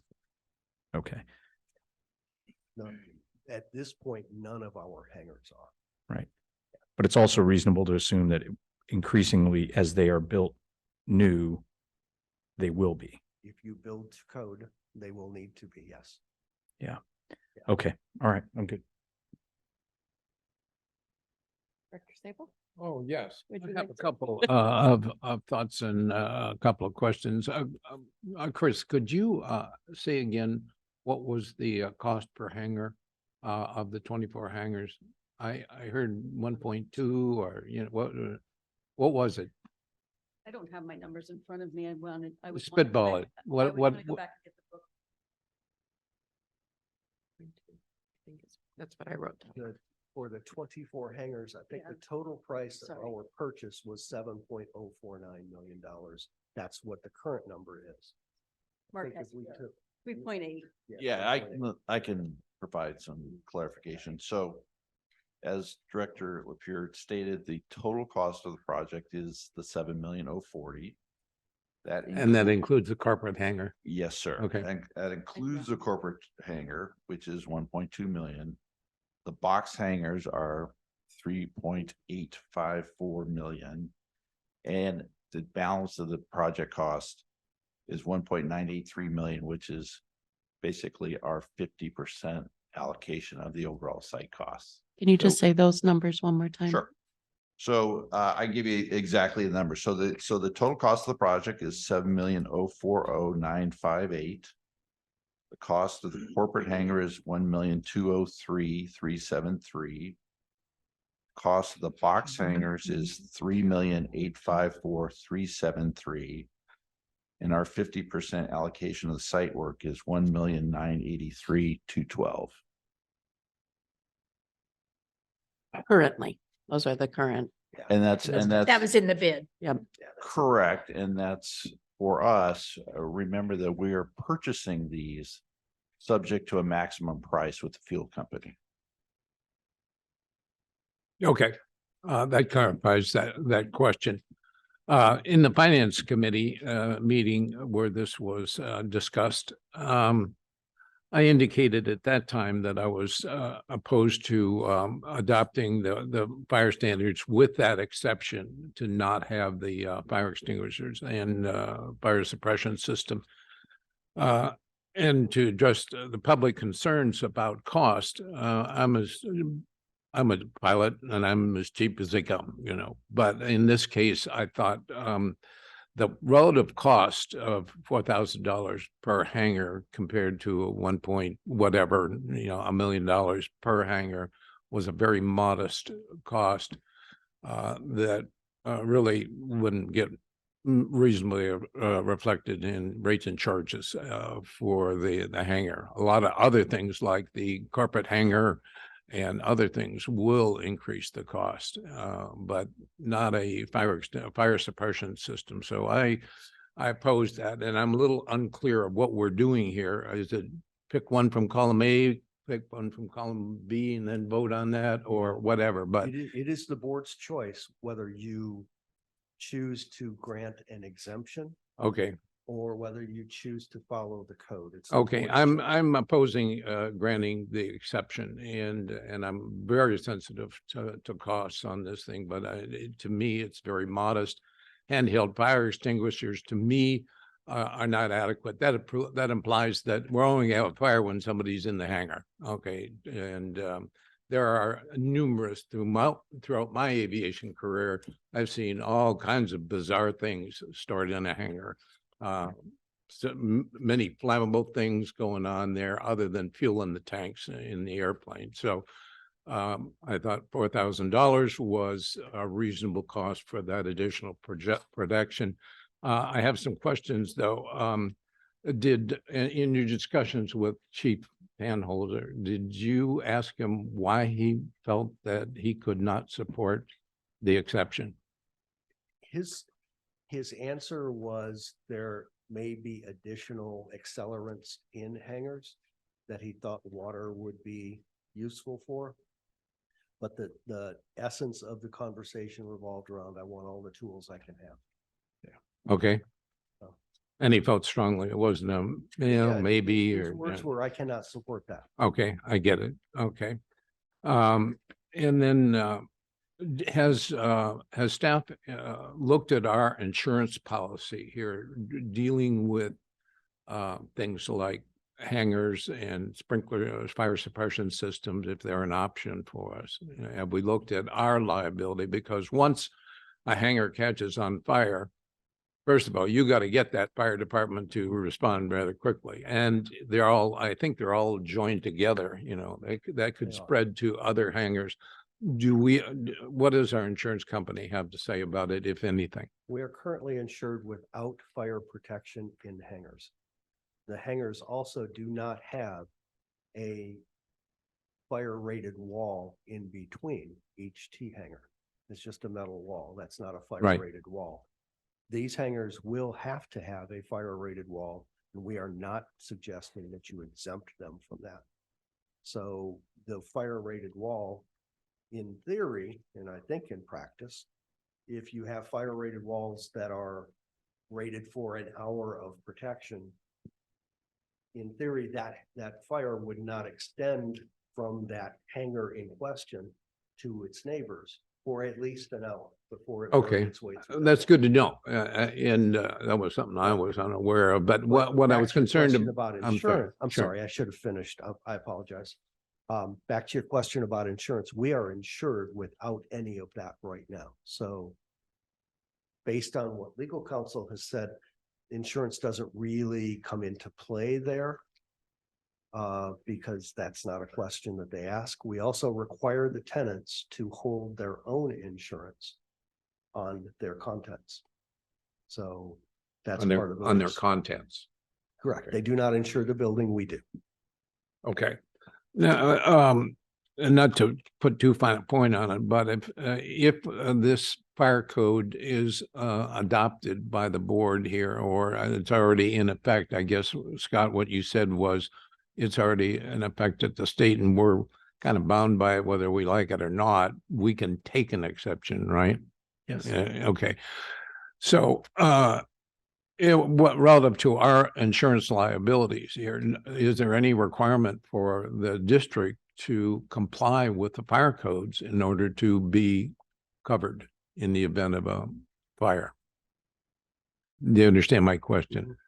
Well, when you say comply with the fire code, we are. Do we have to comply with the fire code in order to be covered for a fire on our property here in a dwelling, you know? The short answer is no, No, but what I want to be clear, whatever you adopt is the fire code. You have the ability to adopt the fire code. So if you make exceptions, that is the fire code that's applicable here.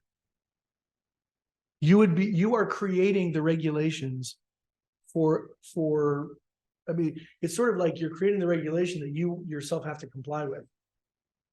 It's like setting your own speed limit when you drive.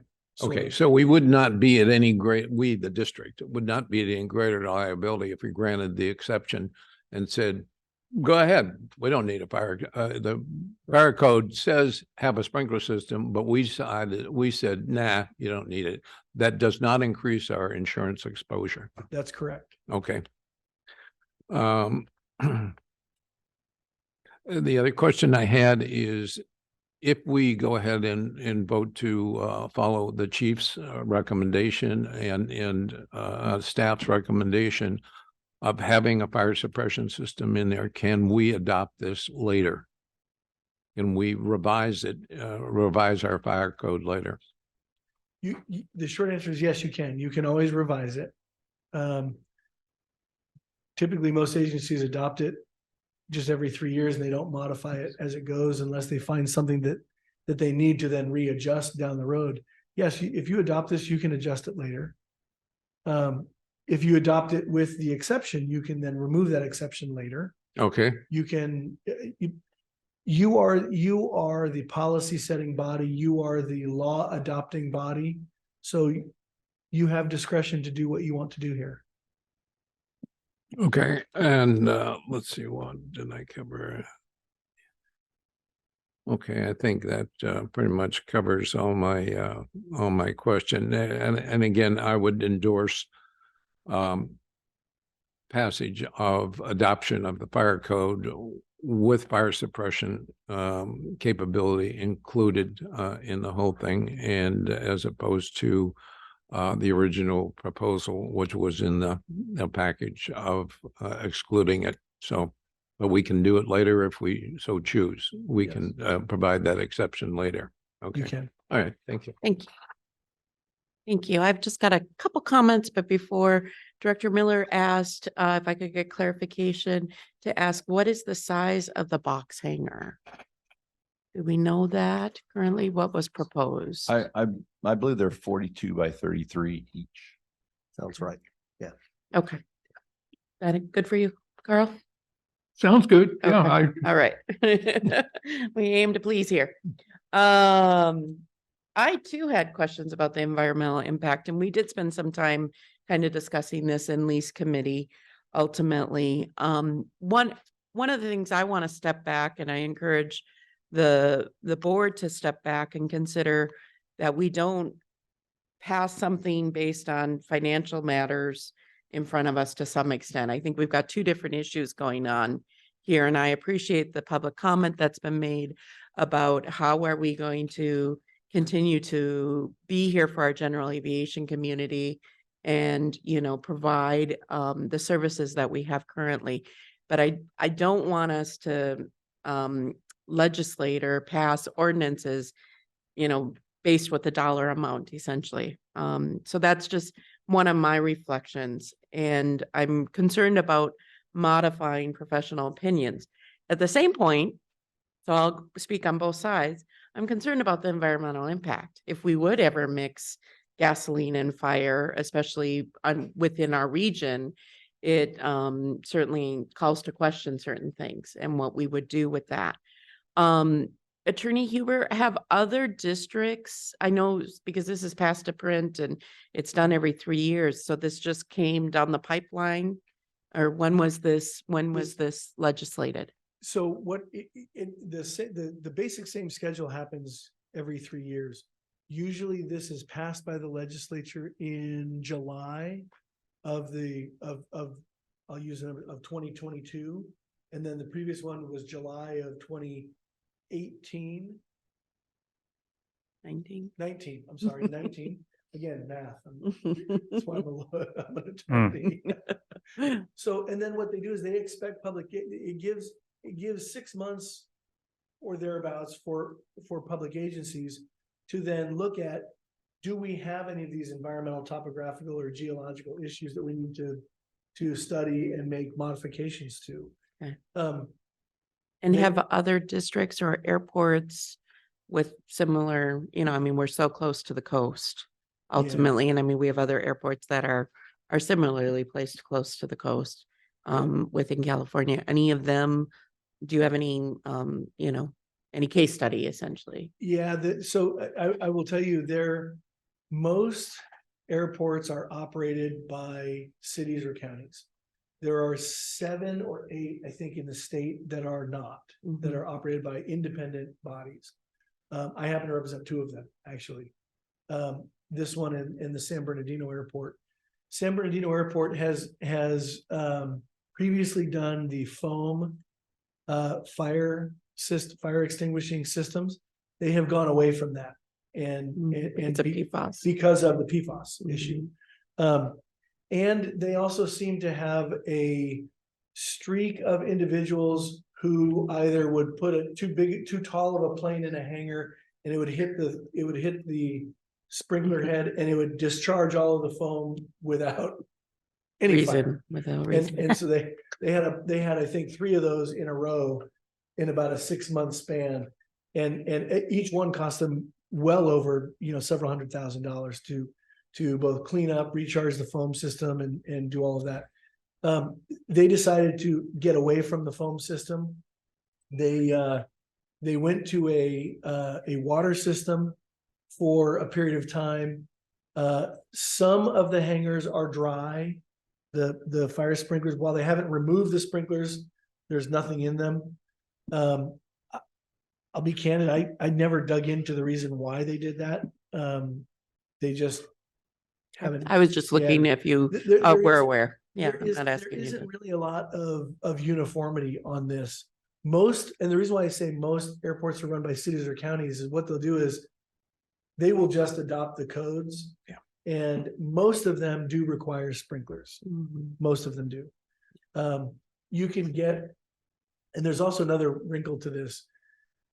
This building is considered one building, even though it's broken up into 24 hangars.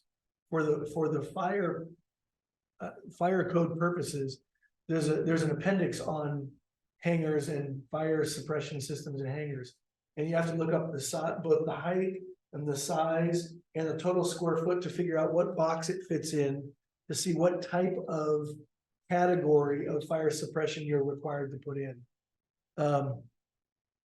There are some airports that have, if you just built a small little standalone, I think the formal name is a porta-port, which is a temporary portable structure, although I don't find them very portable or temporary because they usually never leave. There's no fire suppression required at all on those. They're designed to be mobile and move, but again, my experience is they never move. They just get sold from one person to another who, someone decides, great, I'd like to put my plane there. So this whole row had to be looked at as one building under the fire code. So there's a huge amount of variation among public agencies is what I'm trying to get at. Okay. Well, thank you for that. And I think, the question about liability has been answered. That was a question I had too. So I'll open it back up and see if we've got any motions or further comments or anything else. Madam Chair, I'd make a motion. Mhm. I'd move that we pass to print ordinance number 930 without the exception for fire suppression systems. Second. Any comments or Yes. Madam Chair. correct? Right? Okay, still working through. Yep, go ahead. Okay, Dr. Sable. I had a discussion with district council about the pass to print thing. I was under the assumption that anytime we did an ordinance, we did a first reading, a second reading, and then we passed to print. Could you just briefly summarize what we're doing here with pass to print? This is not the final issue here, right? The final vote. Correct. So here's what happens. The airport has, as long as I've been counsel, utilizes the pass to print version of ordinance passing. So the ordinance is on the agenda for a first reading. If it's approved, then we will print it in the newspaper that this is coming down the pipeline. This will be on the next agenda for your adoption of the ordinance. The ordinance will then be effective 30 days after adoption. So after the second reading and approval, then 30 days later, that ordinance will become effective. Okay, so this, this past to print thing that we have on the agenda right now is a first reading. Yes. Correct. Okay, This is all the right. first reading. Thank you. And just getting into the weeds a little bit more, once the second reading is published, if you make any changes to it from what is published in the agenda, then it needs to come back for an additional reading. Okay. That's why the first reading is where you want to really massage it, give direction as to what you want to see in the final version. And I think, again, Director Pick, what you mentioned was it was the version without the language. So striking out the language of the exception, that will be the final version. Correct. Thank you for that explanation. All right, so I have a first and a second. And go ahead and do roll call vote. Director Pick, Yes. Director Leffel, Yes. Director Sabo, Yes. Director Miller, Yes. Chair Sani. Yes. Great. It is 10:56. I'm going to suggest that we take a 10-minute break and come back here at 11:05. If everybody. That's 9 minutes. Come on. I addressed some readability. When you said, could we? You're order live, a regular? directors. Did that go to Denise? Yeah. I think she knows. I Yeah. like lemonade as my drink. And tuna.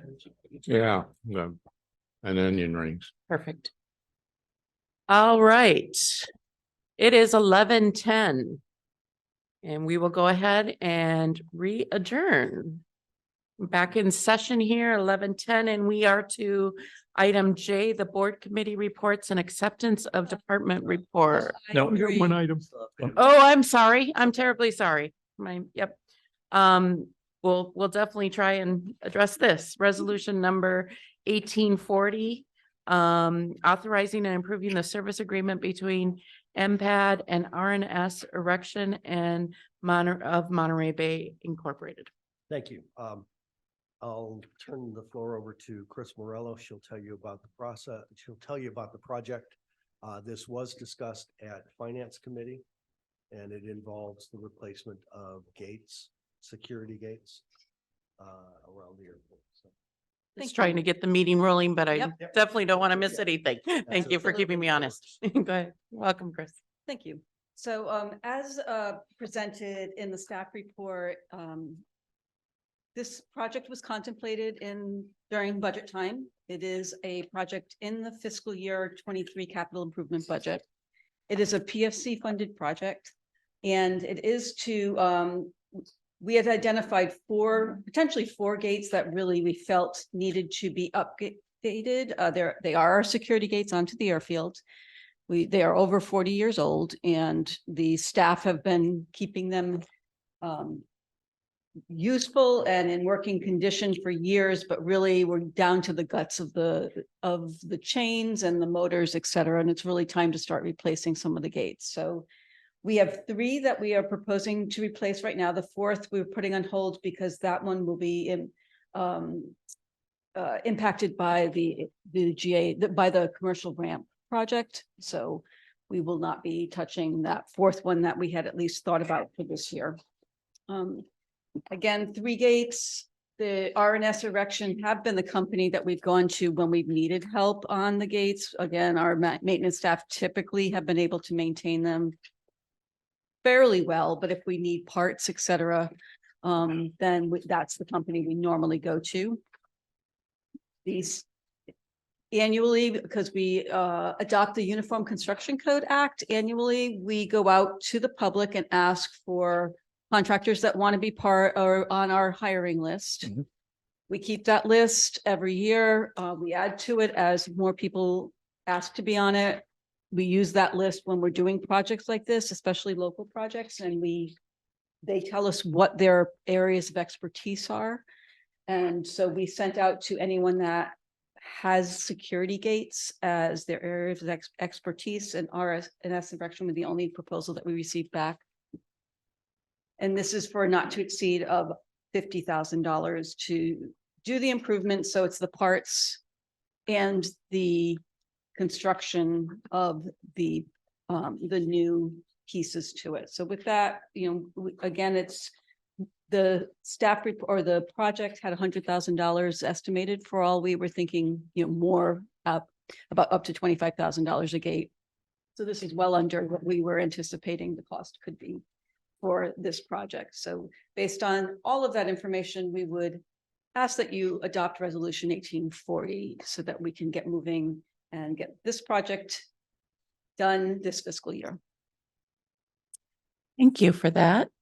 I'll go ahead. I'll let the record reflect to 11:14. We have our full board present. Anyone have questions or want to? Chair, I'd- Motion that we, adopt. Second. I have a comment. Sure.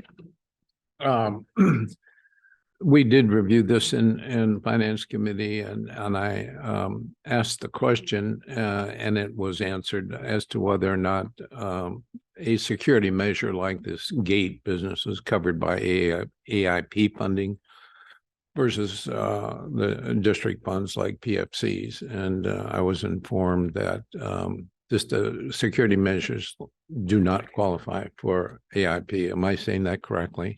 Not quite. It depends on what they are. The gates, if you had a security project involving fences, then the gates could well qualify for AIP. We do not have that.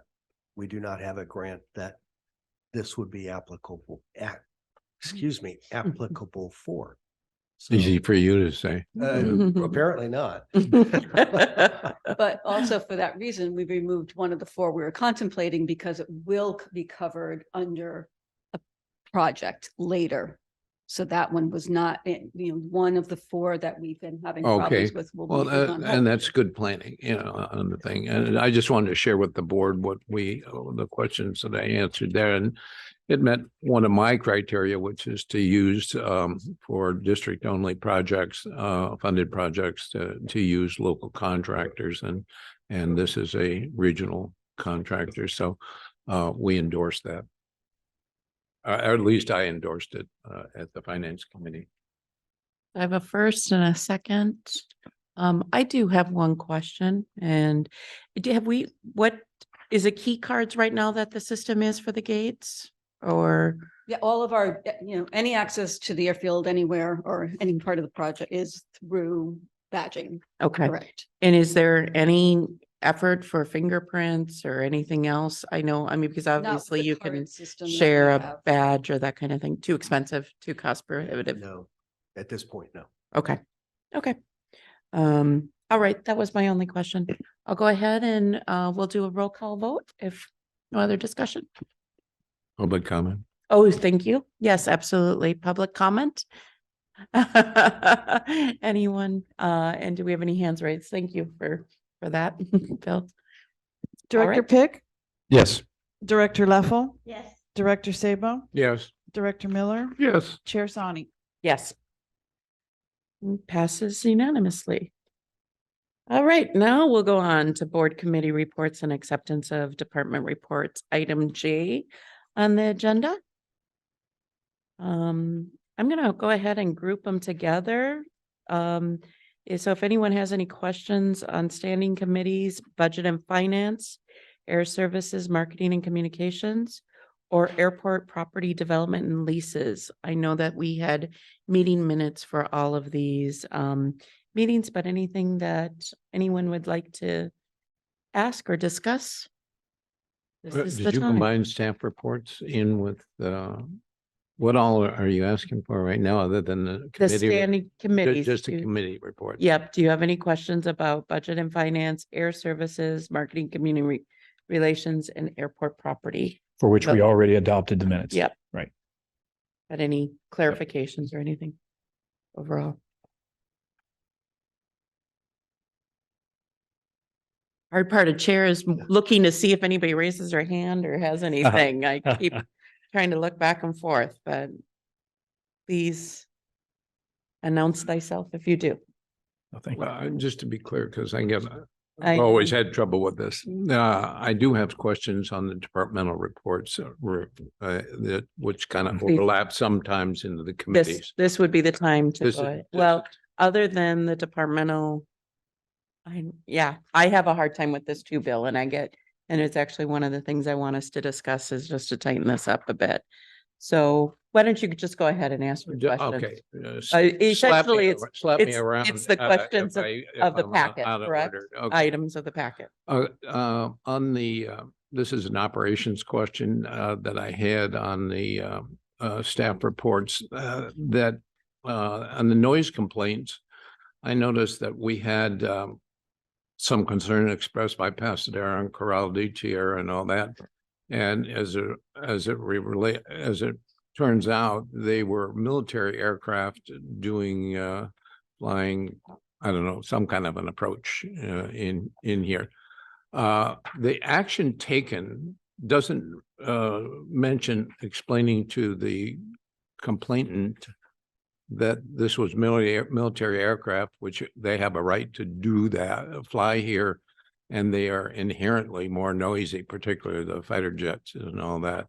It only says responded with aircraft type and explain no unusual deviations, so could it be possible to explain to whoever complains that military jets are inherently more noisy and they have a right to be here since we're a federally funded operation here? Is that possible? I do know that the first part of that, the team already does. They identify them as military and they have a right to be here. That I know, it just isn't embodied in the write-up. Okay, so are they, in actual practice, is the operations department saying, hey, these are military aircraft, they're, particularly fighter jet aircraft are more noisy, that's why you're hearing it? When they identify that it is a military aircraft, they'll have that general conversation. Do they specifically say they're always more noisy? No. No. Okay. They'll have that conversation with, I think most people assume that they are more noisy. Yeah, I don't know. That's the area I live in. They ain't real smart about airplanes out there, so, the only reason I raised the question because there was an identification of military jet, doing training, under reported weather and notes. Okay, so I didn't know whether we were passing that information on to the, complainant, and, I think would answer some of their concerns, not alleviate the concerns, but at least answer their concerns. The other thing that I had was, I guess we had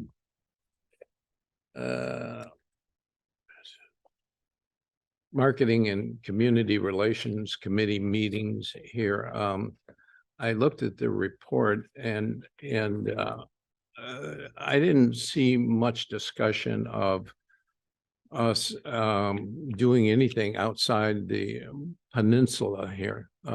In other words, are we adjusting ourselves to Salinas and all that? All of the marketing reports, and I'm glad we're doing marketing and all that, seem to be concentrated on MCCVB and MCHA activities, but I didn't see much in the area of South County, Salinas area. Is there anything more to add to that? If you look at the PR report, it identifies where we have been and where we will be going. We've been in Aptos. We are scheduled to go into Salinas. We're scheduled to go to King City. we're scheduled to do MCHA next week. We've got Rotary clubs in Aptos, as I recall, and I didn't pull it up in front of me, but we're doing Rotary Club in Aptos. We are doing a lunch and learn with the chamber in Salinas. So yeah, we're Good. out there. Okay. That answers my concerns in that. Ask one more. Yeah. Could I get clarification? Does the board get notified of those meetings and like when you guys are out in the public? Or We have not could- traditionally, that's part of what we do. We don't notice the board when we're doing a meeting or a presentation. We'll tell you about it afterwards. And I think it's a conversation maybe for a little later on, but as one board member, I'd rather know about it than be told about it, even by the public and by other people. It'd be really helpful. And I'm hopeful we can get to a point where we've got kind of an idea, an agenda, or, monthly, this is where we're going, that kind of thing. And I know that that's in our PR communications at this point, but it would be really nice to know where we're going. And even, would the board be welcome to attend as well? You're And always members? welcome to attend. We don't require that. You are not part of the presentation. Right. You're always welcome to attend. But I can't attend if I don't know about it. So that's Well- I think we've just got an opportunity, and you and I talked about talking some of these things offline. Yeah. But that's important to me. Okay. Okay. And on the finance committee report, it was in the minutes there that I asked for an update on what we were doing relative to both loan covenants on borrowing money from the state and also on our cash management strategy, where we have somewhere between 10 and $15 million of cash available, which is not earning the full potential of with federal notes and all that. I asked for an update on that, and that was kind of a work in process. Is there, Mark, is there any kind of an update on where we are on loan covenants and also on the cash management strategy? Yes, I'll take the first one first. So we submitted our loan application as authorized to the Caltrans Department of Transportation for the loan. They took it to their own committee last Thursday. They came back with a email to me on Friday saying, we have a couple of questions. Can we have a follow-on meeting? Director Lapierre and Deputy Director Morello and I had a Zoom conversation on Monday as a follow-up with Tarek Tabshuri, who is the chief of the Office of Technical Services and Programs. So he's like the boss, the decision maker. It was a very good meeting. He started out by saying, A, they have the money. B, they're very supportive of the program that we're doing. And it's basically I'm paraphrasing, but exactly the kind of loans that they look to do.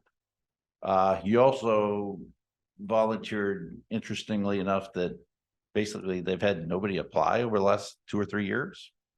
So they seem to be very receptive to our application.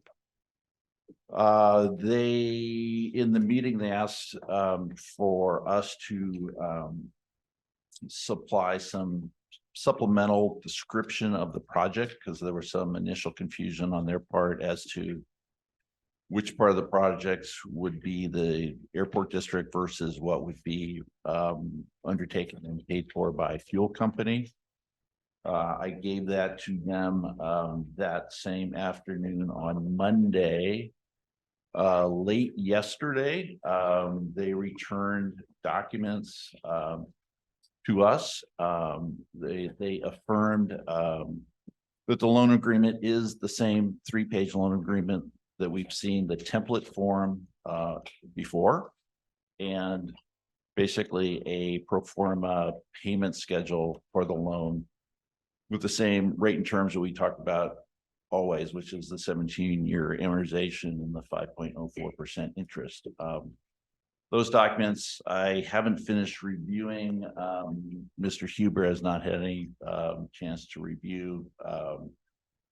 But based on the cursory review that I've made, there are no financial covenants in the agreement. Oh, good. That's really good news. Did they seem to indicate that they had all $3 million He said, available? he said specifically that they had the funds available. Wonderful. And we're only securing, best of your knowledge, we're only securing that loan with the revenue from the hangars. Is that correct? Or is this a general obligation of the district? It's a general obligation of the district, Okay. but I'll let our lawyer opine on that as well. Are you in the opining mood? Sure, it is a general obligation of the district. Yeah, there is not, there's actually a prohibition against liens against government property. I don't know what does that mean? So think of when you borrow money to buy a house, the mortgage company gets a lien on your home. Oh, You don't- okay. So they, in other words, they can't put a lien on these hangars. They cannot put a lien on the hangars. Okay. They cannot come foreclose the hangars. But they can make a claim against your general fund Okay. All right. Thank you. And thank you for in the event of default. thank you for that. And is there any update on how we can invest our cash and get more money? Well, let me just finish on the loan. So our plan is to go through our internal review process, including with Mr. Huber, and to bring the loan to the board next month for approval. Great. In terms of the investing, that's ongoing, and I don't have anything definitive to report. When do you anticipate that you'll have a report? I the think board. by next month, yes, I think that's Okay, reasonable. thank you. Yeah, it's in process. I don't have any further questions. Okay, thank you. Anyone else? No. I've got a couple items. The police report, they said they reviewed the hours of video on process crime. Was there any outcome with the theft that was found? Not that they've disclosed yet. Okay, okay. I know that that was a concern and Yeah. just to others. I have a request, and I believe this is operations. I think, Chris, you create this great Excel spreadsheet with just kind of what the projects we've got. I'm wondering if we could add start date and end date. I know we've got percent complete, but it'd be really helpful for me to just see when it was, like, when it actually started, when it was voted upon. I know it's by project year, and we can take this offline if there's some way, but I just think it's important. It would help me as I'm reading through all the information. And I know we're gonna have more projects coming up in the future too. The advertising activity report. I'd really like to see a breakdown of the total monthly spend. And I think we'll try and take that at Air Services. I know I'm joining that now along with you, Director Pick. But I really, I think it's a good start. We're getting more communication, but there certainly are opportunities for things that I'd like to see as one member of this board. So Mike, I don't know if you want to wait that long, or if it's possible if we could maybe even have a meeting with our consultants and the team that's kind of working on PR and marketing before the next meeting. No, we'll wait. I think that gives you time to clarify what it is that you're looking for, and you and I talked about having a conversation about that. The team will be here at the March meeting to do their quarterly report to you. Okay. And that team includes who will be at the meeting then? Be Mr. Chidlaw, myself, and Amanda. Okay. Okay. That's, I forgot that you've got the quarterly, but Yeah. I would definitely like to have a conversation, or to at least, and I know that I we'll think- have Air Services, but there's a lot that I find it hard to read. I mean, even the press releases and the way it's presented, I think it could be easier for them and clearer for us. Okay, I'll look forward to your feedback. So, yep.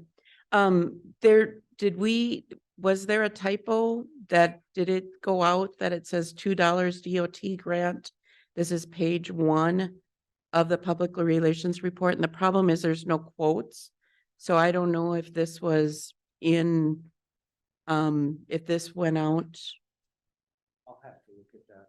Okay, and again, this is where I'm looking for we really got to come up with more review, I think, or just a bit more. So you and I can take that offline and really try and work on that some.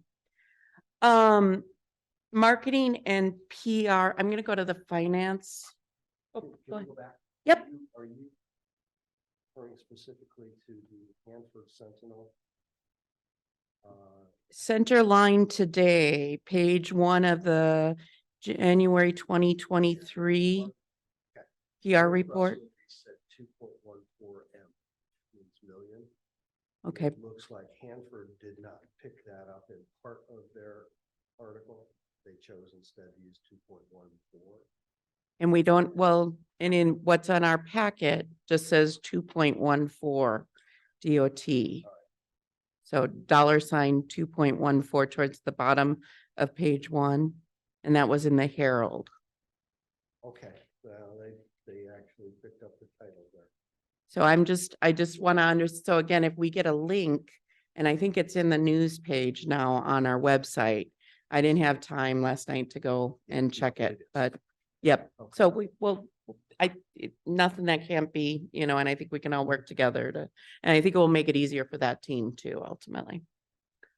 The finance report, if I could go, first of all, it was more readable to me. And again, in January, I did review our minutes and notes, but just want to highlight that it was easier and read well to me.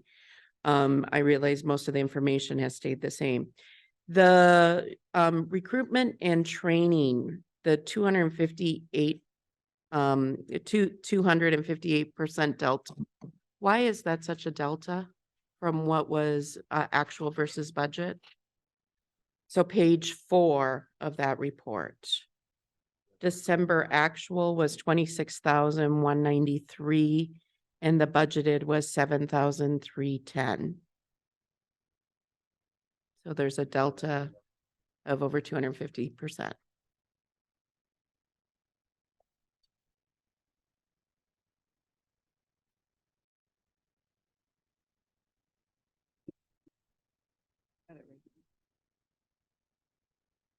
It's on page 5 at the top, the paragraph explains it.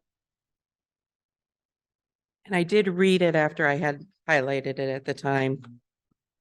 But Professional services, professional development, dues, subscriptions, their meetings, workshops, seminars, and lower business travel. okay, so professional development was really high in December for the district. When part of that is when we transitioned from the previous controller / deputy director to Mr. Right. Wilson, we had some intermediate assistance grant or given us. Actually, if And I get dues and subscription at the beginning of the year. I no, certainly see that. my memory now comes back to me. That was the meeting that was had with the board. It was the Strategic planning. Yes, that was the But wouldn't that be the 3.4K? no, Or was that more? That was 11. It was like over 11. I think that was specifically that it was over $11,000. Okay, okay, so that went into that. Okay. Correct. Okay, and the reason I pointed it out was just trying to understand. I know we've got consultants recently for things for the HR, so I just wanted to better understand that. And again, it was just the amount was quite extensive. Same thing, marketing and professional relations, the line item, same page. Actual was 19,000 and we had budgeted 125,000. Right. and So that's- 84% difference. Yeah, that was, we had a matching grant, that was. And that was planned for, discussed. Which, yeah. And is that grant going to continue or that was a one-time? We didn't get the grant. We budgeted for a matching share of a grant that we Oh, anticipated. That grant? Yeah, that grant. Okay, so we pulled way back Yeah, we did ultimately not- we on were not awarded expenditures. That grant, so the $100,000 that we put into the budget is not going to be spent. Okay, and there's no other way to reflect that ultimately, or we just, I mean, that No, delta's we- there. It's a budget. We specifically called that line item out in the budget as a matching share for a grant. Okay, There's no other way to. will that reflect it. grant return or that was like a It's one-time, an was that kind annual- of it's a, an annual thing. It could come back. That's our small community or service development grant.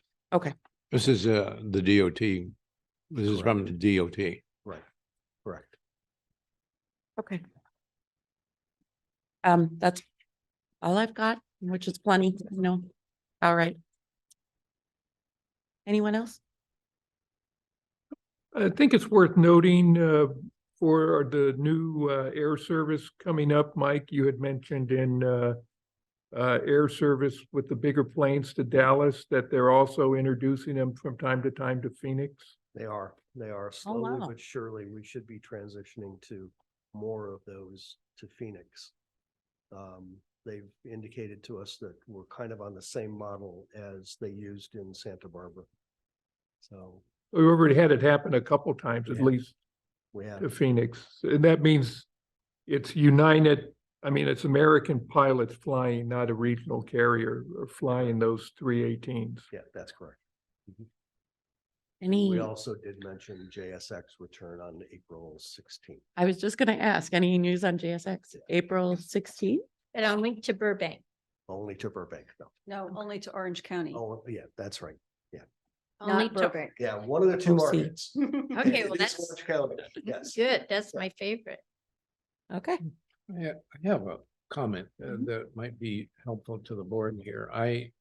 When the A319 came in, I talked with the captain of the outgoing flight and I asked him about whether or not these 319s and their Americans training program and operation specs allowed for what they call category 3A landings, and that is landings right to touchdown where you can't see the runway till you're on the rollout. Scary, real scary. But they are equipped with that capability, which I mean, translated, that's not going to affect us directly here because we can't do those things. But inbound and outbound, inbound to Dallas, which was a Mesa operation, they couldn't do those things. So if the weather really went down, they had to cancel or they had to go somewhere else. And so this may improve our outbound aircraft into Monterey. We haven't had too much of a problem with cancellations or delays, but it does happen once in a while. The airplane that's supposed to come to Monterey can at least get there into Dallas and eventually into Phoenix if they put the 319 in there. Dallas does get some bad weather where you use the automatic landing system. I wish we had it here, boy, it'd be a great step forward here. So anyhow, I just thought I'd pass that along. So JSX is showing on April 6th as the first flight to Orange County. So that's the first time you can pull it up, April 6th. April 6th. All right. So ad hoc committees, Director Leffel and Miller. I don't think there were any meetings. I canceled the full February LAFCO meeting, but we do have a budget and finance committee meeting that is now scheduled for next Monday in the same spot as the original board meeting. So that is what I have to report. We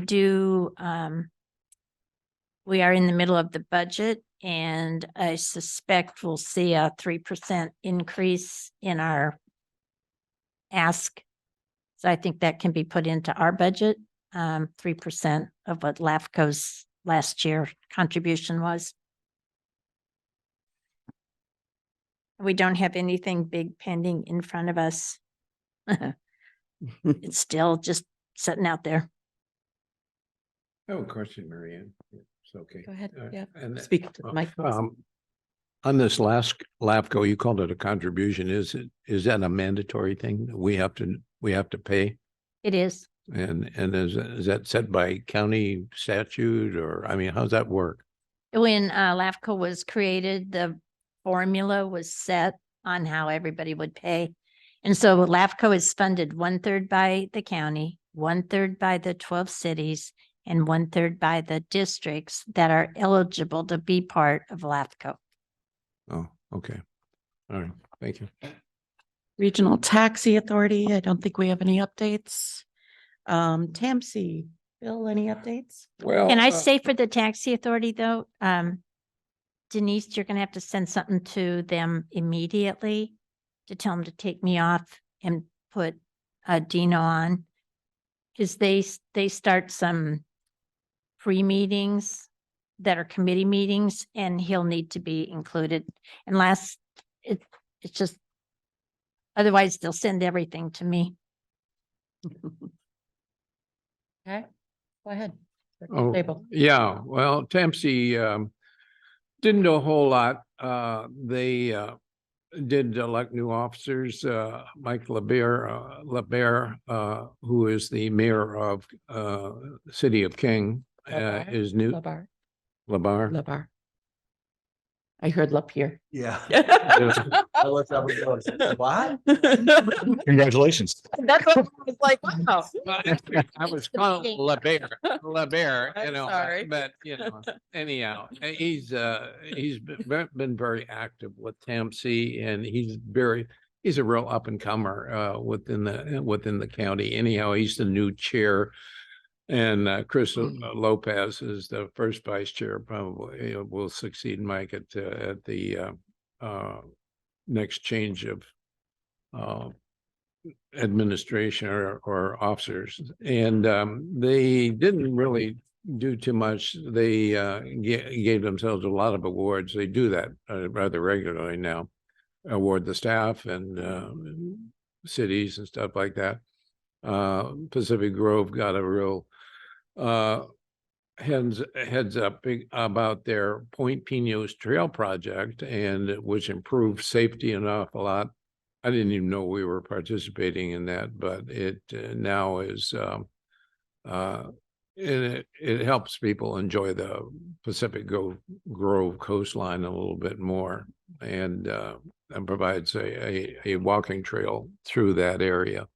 And then we got a presentation on the 101 business plan. This is a business plan created by a coalition of the Central Coast Coalition. It goes all the way down to Santa Barbara, or not Santa Barbara, but San Luis Obispo, to try to do some improvement on Highway 101, which is getting ridiculous. There's not much in the way of expansion plans for 101, and it's causing a lot of jam up. When we talk about the 156 highway dumping weekend traffic out of the peninsula onto 101, that's where the jam up comes. They need to widen 101, and they need to improve the safety down the Highway 101 corridor. Right now, at least in Monterey County, is awful. You know, if you've ever driven down that way, there's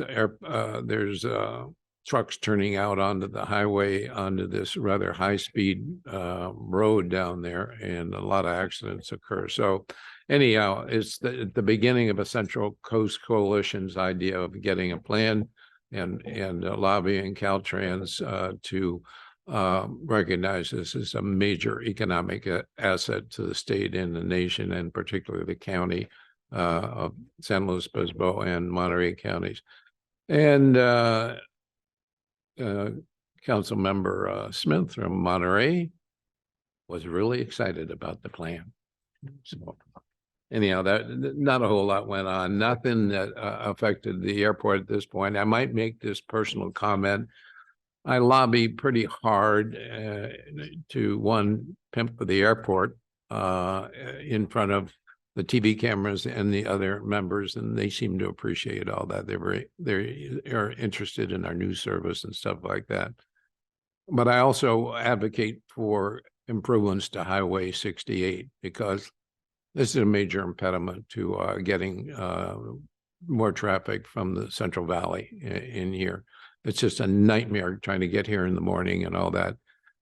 I don't see much lobbying on the part of the city of Monterey or the city of Seaside to improve the traffic flow into Monterey. And maybe at some point, the board and staff might want to consider consolidating our efforts with the city of Carmel, city of Monterey, to start pressing the issue a little bit more on Highway 68, because they keep moving the money and the timeline further and further out to improve the traffic flow there. And I'm not sure that the current plan, which they have under environmental review right now for all these what am I saying, the little turnarounds, roundabouts, is going to improve anything. In fact, the models I've seen demonstrated actually slow the traffic down through all that. And so I think if we're to improve our try to diminish some of our leakage from the Central Valley, or I mean Salinas Valley, we need a corridor that gets here, it gets people here within a reasonable period of time. Maybe it's Highway 68, maybe it's alternative route, but something needs to be pushed from the cities rather than just us, because we're ignorable, you know. So anyhow, that's my report on TAMC. Thank you. Appreciate it. Special districts. We will meet the third Tuesday in April. Are we still at Bayonet? Bayonet Black Horse? Yes, Is they that, like us. is it every other month or once a quarter? No, it's once every 4 months. Once every 4. It's 3 times a year. Right. AMBAG was canceled due to lack of quorum on the 11th. And I've passed on, they've got a meeting on the 27th for Director Miller to attend. Can we notify AMBAG that I'll be the new representative? Yes, Thank you. You said the meeting's on the 27th of this month? There's a meeting, it's not their general meeting. Let me get the exact title. But yeah, we'll want to communicate. Planning Directors Forum, 10 to noon on February 27th. All right. That's it. And then we've got closed session. That's not it, folks. But we go to closed session at that point. We'll In come back. spirit, I was already out the door. I'm moving slow these days. I would have set a record, less than 3 hours. All right. Awesome.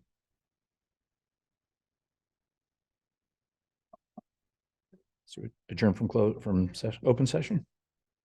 Yes. Okay.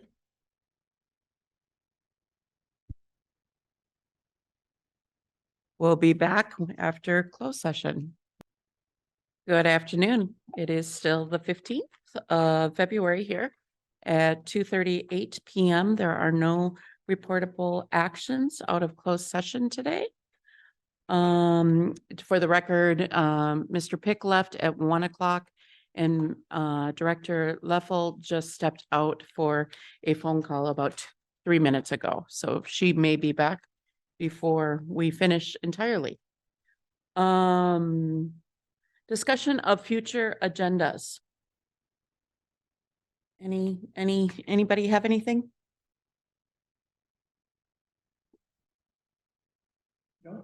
No, I had, so the strategic document, we emailed that. I would like a placeholder for that for our board to at least have a discussion at the next meeting on that. That's again, the 11/28 email that was sent from the Ibarra group to all of us. and kind of a result of our strategic meeting in early November. So if we could just have a placeholder for that. And then also balloons in the sky has been a recent item. And I know I had asked before about kind of a drone update or staff report. Is that maybe something that we could look at in the next few months? Just a quick, what is the policy, or is that all FAA purview? Or, okay. I think it would be good for the public to just hear whatever, because it certainly has been a hot topic this last week or two. Okay, council is saying that he's well versed enough that he can probably do that, but since it sounds like March is going to be a pretty busy month. Yeah, no, I was thinking a few months out. Okay. Anything that we can share with the public would be. Yeah, I can give, I have previously done a presentation at the SWAI, the Saturday version of drone regulation and rules and all of that, but I can clean that up, warm it over and get it on the agenda for you. Absolutely. Can Okay. you add balloons the size of 3 school buses on there too? I will give you as much as I know about them. How about just cylinders too? That's right. Yeah. All right. We try to do a few hot topics along the way here too. I think that's it. So thank you all for attending. Thanks for those that are listening, and have a wonderful afternoon. Thank you. So adjourned.